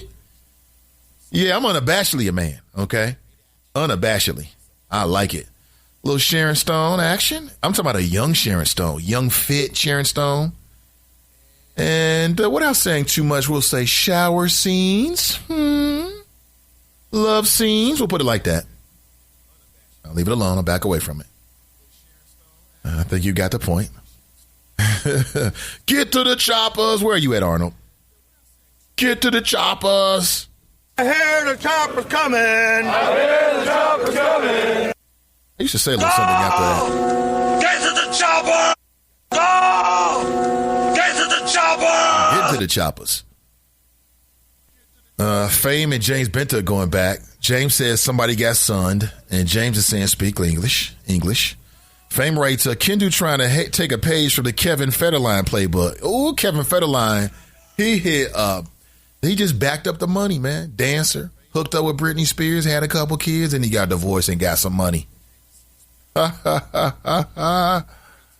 Oh, my God. Dare writes, you start off with an outlandish amount of money, and then the lawyers and Mary J. and Kendu negotiates to an amount that they both and their lawyers can agree with. So Kendu knows what he's doing. It's chess, not checkers, people. Thank you, Daryl. Just because he asked for $100,000 doesn't mean you're going to get it. But in those cases, right, you throw it up higher and you let them negotiate you down to where you reasonably expect to be anyway. If he started at 25,000, it's not going to go up. It's going to go down. So he starts at 100,000. Maybe he's just trying to get 50,000. Maybe he's just trying to get 80,000. She might talk him all the way down to $80,000 a month. That's a lot of money. 80,000 times 12 is $960,000, I believe, off the top of my head. Using my human computer, I believe so. 80 and another 160,000. Yeah, $960,000. People are getting sunned inside the chop shop.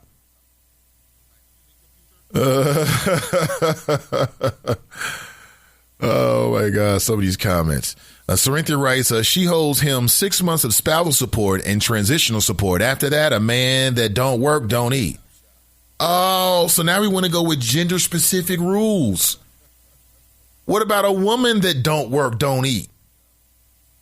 Juanita Jordan never has to work and has probably never work for somebody else. I'm sure she started businesses and a foundation and does a lot of philanthropic things that she oversees.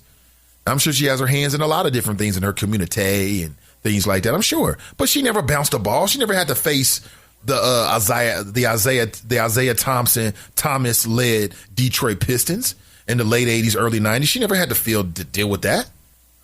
She never had to deal with the Worm, who later on we now know was a future Hall of Famer, playing that lockdown 23-year-old defense. Do you know the kind of defense a 23-year-old athlete can play? It's much different than the defense that a 33-year-old athlete can play. And Juanita Jordan never had to do any of that. And yes, she got paid. All I'm saying. That's all I'm saying. Pay that man.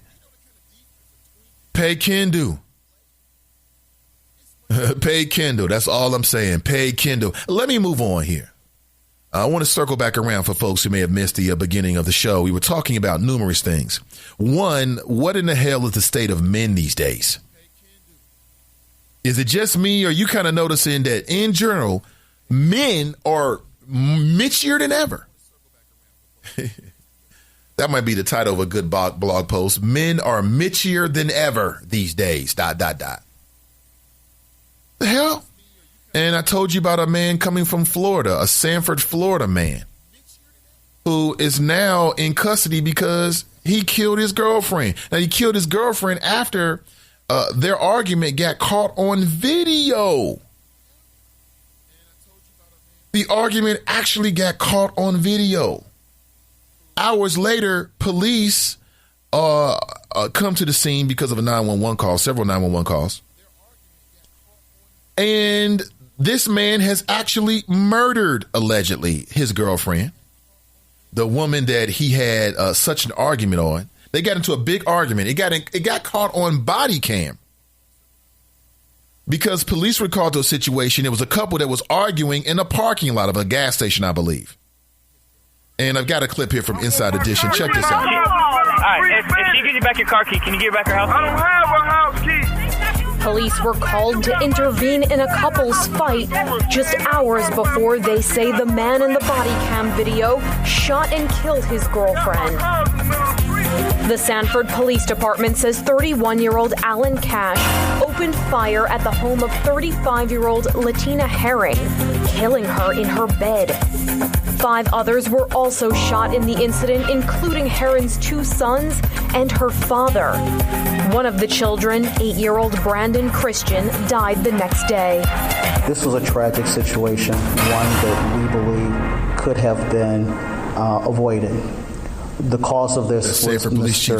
Cash's making the decision to recklessly shoot and harm these individuals. You can't take his car keys. You can't take his car. He can't take my house key, though. Okay, listen, we're going to try to sort this out, but you keep talking. A tragic situation, according to the police chief, where... Now, how do you get into a conversation about car keys, which any adult would tell you is not really about the car keys? You show me 2 people that's been living together and loving together, and they start arguing about car keys, and now car keys is a proxy for other issues. Without bond. For Inside Edition... Now, they do great work. This clip is coming from World Star. I'll post a link so you can check it out for yourself if you're interested. So really, if you show me two grown adults, the girlfriend, boyfriend, they're arguing with car keys. It's not really about the car keys. It's a proxy, means it's a stand-in for some other issues. And how do you go from an argument about car keys to killing two people and shooting a total of 5 people? Like I told you, the man shoots his girlfriend in her bed, by the way. You remember that it was a television movie. It was a made-for-television movie titled The Burning Bed. It starred Farrah Fawcett. And she got back at her attacker, but anyway, her abuser. Anyway, dead in her bedroom, in her bed as I understand it. Also, her father was shot, and I understand that because if you get into an altercation with my daughter and you shoot her, I'm going to shoot you wherever I find you, period. So you better shoot me. That was smart. Hey, I get it. When I heard that the father was shot, I thought, okay, he understood. You shoot my daughter, I'm going to shoot you. It's well worth it. My son, my wife, I'm coming to get you. It's well worth it. And then he shot the 2 children, the 8-year-old and 9-year-old, sweet little boys. Shot them, killed one of them. Now this little boy doesn't have a brother. Because of this weak ass man. Telling you, weakness in men is at an all-time high. Is it the milk? Is it the bumblebees? Is there something in the air, the water, the food? What is it exactly? I don't know. I've been reading more and more murder suicides. Woman decides to leave man. Man goes crazy, kills woman and kills himself. That's happening at a startling rate, folks. It's happening more frequently. And I don't know if it's these damn millennial generationals. Parents brought them up old new school style. We're not going to discipline our kids. Giving their kids everything. Telling their kids that you're the master of the universe, and they go out to the real world and realize, I'm not the master of the universe. Mommy was wrong. You got dudes out here trying to find a woman, and they really looking for a damn mama. You have men out here who are in relationships with women. They are grown men, and they are really in search of a mother. Ladies, have you come across these type of men? You can be honest. You can share. This is a safe space because I know it to be true. These weak ass dudes out here. Mental illness, drugs, but that's emotional problems. You're going to kill your girlfriend, kill her children, kill her father. Then he runs out of the street, and I guess he ran past a school bus stop. And guess what? He shoots 2 people at the school bus stop. And so as a man, as a father, as a protector, I'm thinking I have to stay strapped at all times. I go to the convenience store to pick up something. I got to be strapped. I go to Kroger store. I got to be strapped because these weak ass men will do anything. There's a commotion on aisle 4. Now somebody gets into a tussle, right? And I need to go down aisle 4 and get my jelly. And I don't want any kind of jelly. I want the no high fructose corn syrup kind of jelly. It's better for me and my kids. And now I can't go down the aisle because they down here fighting on the aisle. Next thing you know, shots ring out. Well, when the shots ring out, whether we have shot spotter or not, I want to make sure that I'm walking out, that me and mine are okay. And if I got to burn a hole in a sucker, then that's what I got to do, period. I know you feel the same way. I don't want to, but I will. I know you feel the same way. That's real. This is how real humans, especially humans with children and families, protectors, this is how they react to situations like this. This is nuts. Well, what kind of world are we living in? There's one more thing that I make sure that I want to play for you before we leave. And I saw this on the grill. I definitely want to see, because you know me, I'm not just all about criticism. It's not just all about criticism. I come with solutions. I don't just give you the Gilligans of the week. Thanks to a suggestion from one of the listeners, we give you the hero of the week. Sometimes I give you the hero of the day. My hero for the day is Melissa Hortman. Do you know who Melissa Hortman is? Melissa, Hortman. Did that help you now that I spelled it? Melissa Hortman. She's the minority leader in the Minnesota House of Representatives. And she was fed up because she felt like her male colleagues weren't attending the speeches that were given against a new bill that imposes penalties for protesters blocking roadways. And, some of these forces out there have an issue with protesters. Why? Because it makes for a good story on television. Whether there's an impact. Listen, some of these senators, they tried to resist having town hall meetings, but they could not.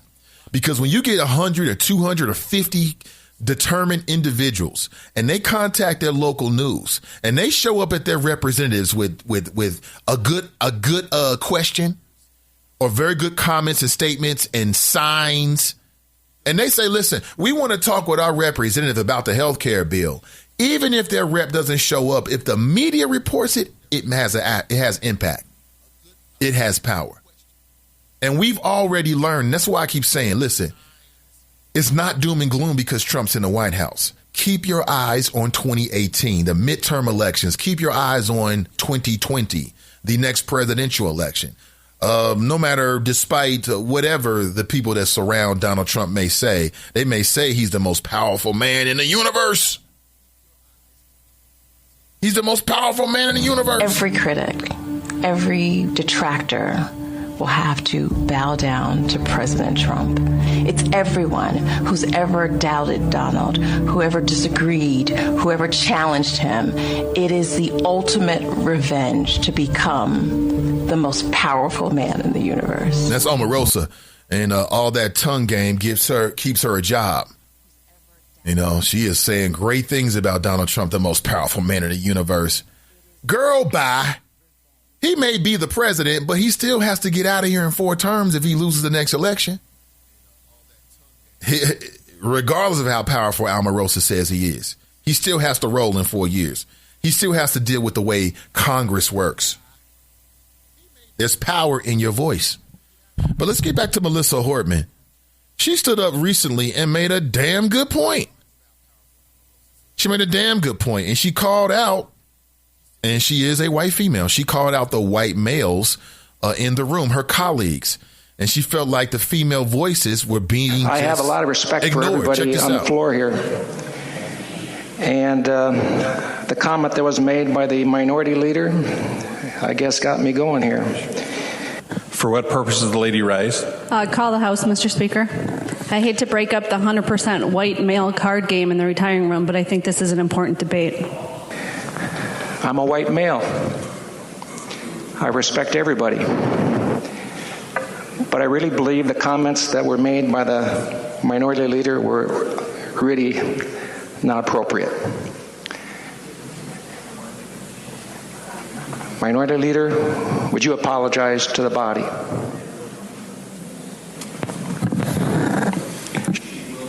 She will yield. Representative Hortman. Representative Detmer, I'm glad you asked me to yield. I have no intention of apologizing. I am so tired of watching Representative Susan Allen give an amazing speech, Representative Peggy Flanagan give an amazing speech, watching Representative Jamie Becker-Finn give an amazing speech, Representative Rena Moran give the most heartfelt, incredible speech I've heard on this House floor as long as I can remember. Watching Representative Ilhan Omar give an amazing speech and looking around to see where are my colleagues. And I went in the retiring room and I saw where a bunch of my colleagues were. And I'm really tired of watching women of color in particular being ignored. So I'm not sorry. Mr. Speaker. The gentleman from Washington, Representative Detmer. All I know is if I would have made a comment like that, it probably would have made the front page of the newspapers. And Minority Leader, I do forgive you. He forgives her. That is rich. That is hilarious. That's complete arrogance. Representative from Ramsey, Representative Pinto. And her name is Melissa Hortman. Why am I playing this? Number one, because we've already seen an incredible willingness from America's women to hit the streets and protest about the proposed policies or perceived policies of the current administration. I think there's a real power there. And, I want to see more women helping women.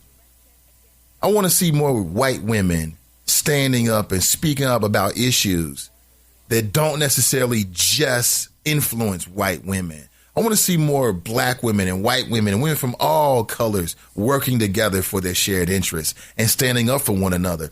The other reason why I play this is because I've talked with some legislators, some representatives from the state of Ohio. I've talked with people who have represented their districts here in Ohio, here in Cincinnati, who are women of color. I'm not making this up. I'm not necessarily sharing names, but I'm not making this up. I've talked to women who have represented the state of Ohio, their constituents from Cincinnati, and they've talked about having similar experiences in the state of Ohio, where they felt like they were being overtalked or overlooked or ignored. And in a lot of cases, their frustration was with white male colleagues. And I can understand that's a typical response from the gentleman you heard say, well, I forgive you. If it was me, it would be different. You're right, it would be you. It'd be different because you're a white male. And white men have a different history in this country. And so a lot of the context of today is built upon things that happened yesterday. So because of our history, if a white male had said something similar, depending on the circumstances, it may be taken differently. It is what it is. Why is that so hard to accept? It is what it is. You move on. So Melissa Hortman is my hero for today, standing up for the right things. If you got a hero for today, send them my way. Absolutely. Let me get back to the conversation here. It's, Sorrentha writes, that's universal. That's scripture. Man transcends gender, sir. Somebody got called a hoe? What? Oh, man. Well, here's what I would say. So now I got to weigh in when we get to the whole talk. What I would say is let's make sure we keep it respectful. At the end of the day, we can agree to disagree. Dale writes, Nate, can you post that news report you were playing? The news report of the man who killed his girlfriend and shot 5 people down in Sanford, Florida? Absolutely. I will. Dale writes, didn't the Trayvon Martin murder happen in Sanford, Florida? You know, that's funny because when I heard Sanford, Florida, let me check this real quick. It's a cell phone. I thought, damn, that sounds familiar. Sanford, Florida. Something happened in Sanford, Florida. I think you're right about that. I'm going to go out on a limb. I think you're right about that, Daryl. I think that was Sanford, Florida, where that happened. That's deep. Craig writes, a lot of these young men are raised by these single moms and they have way too many female tendencies. They have that mama complex. Killer simps are running rampant, people. Yeah. It could be. It could be. Sorrentha writes, I was going to say something about the burning bed earlier. Fame writes, what grown man talks about another man's mama? A man he doesn't know. You must not be black. We got beef now, B. Okay. Let's see what else here. Let me catch up.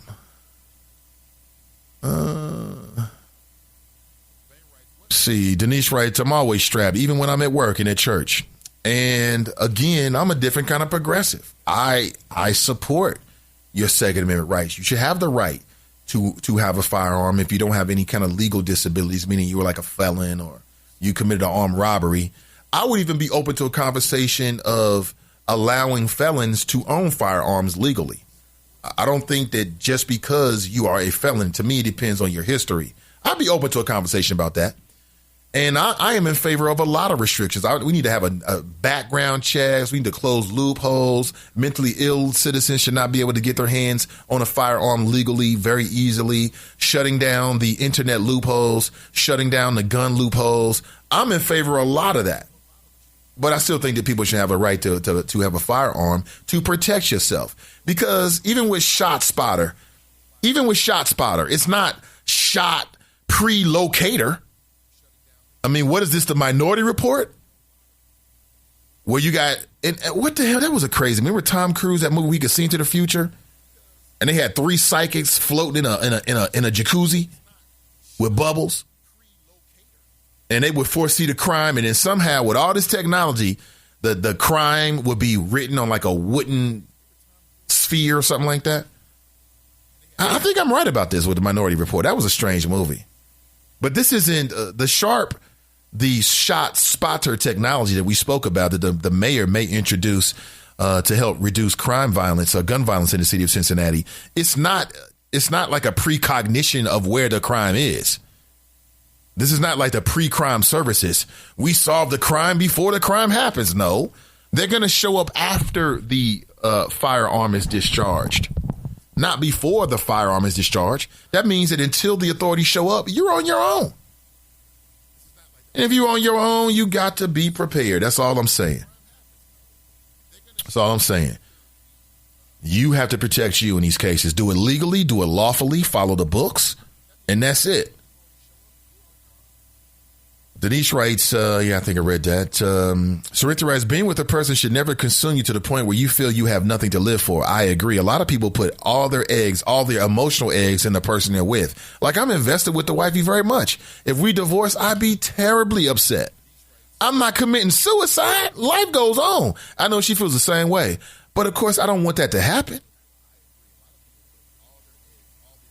What else here? Brian writes, every time I hear that clip of Omarosa. Yeah, me too. Thank you so much for your time this morning. We went 3 hours. Tomorrow we'll be back at 7 a.m. You never know who we'll be talking with. You can check out the podcast. I've been updating every day on YouTube. And we got a couple videos in which we've got over 2,000 plays on YouTube. One in particular where we have nearly 5,000 plays.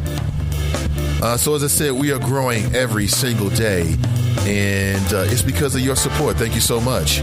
Again, if you want to support me, you got several ways. You can go to my website, nathanivey.com, and click on support. If you'd like to support me with your dollars, for as little as 2 months, $2 per month, you can become a patron. With all the rewards that come with that. If you are a patron and you haven't downloaded the Patreon app and or visited the Patreon feed recently, please go back and check it out. I am updating content weekly, and and there's a few folks that I need to connect with you for a video hangout as well. So I want to make sure we can get those times correct. And I can do it all through the Patreon app. So go to Play Store and download the app, and make sure if you are a patron, you're paying attention to that feed. Thank you so much to my friends, the good folks at SoulPublicRadio.com, the new friends, the X-Squad affiliates, to the Choppers, the friends who like the Nathan Ivey Show. Thank you so much. I'll be back tomorrow morning at 7 a.m. Until then, take care of yourself, and I'm out.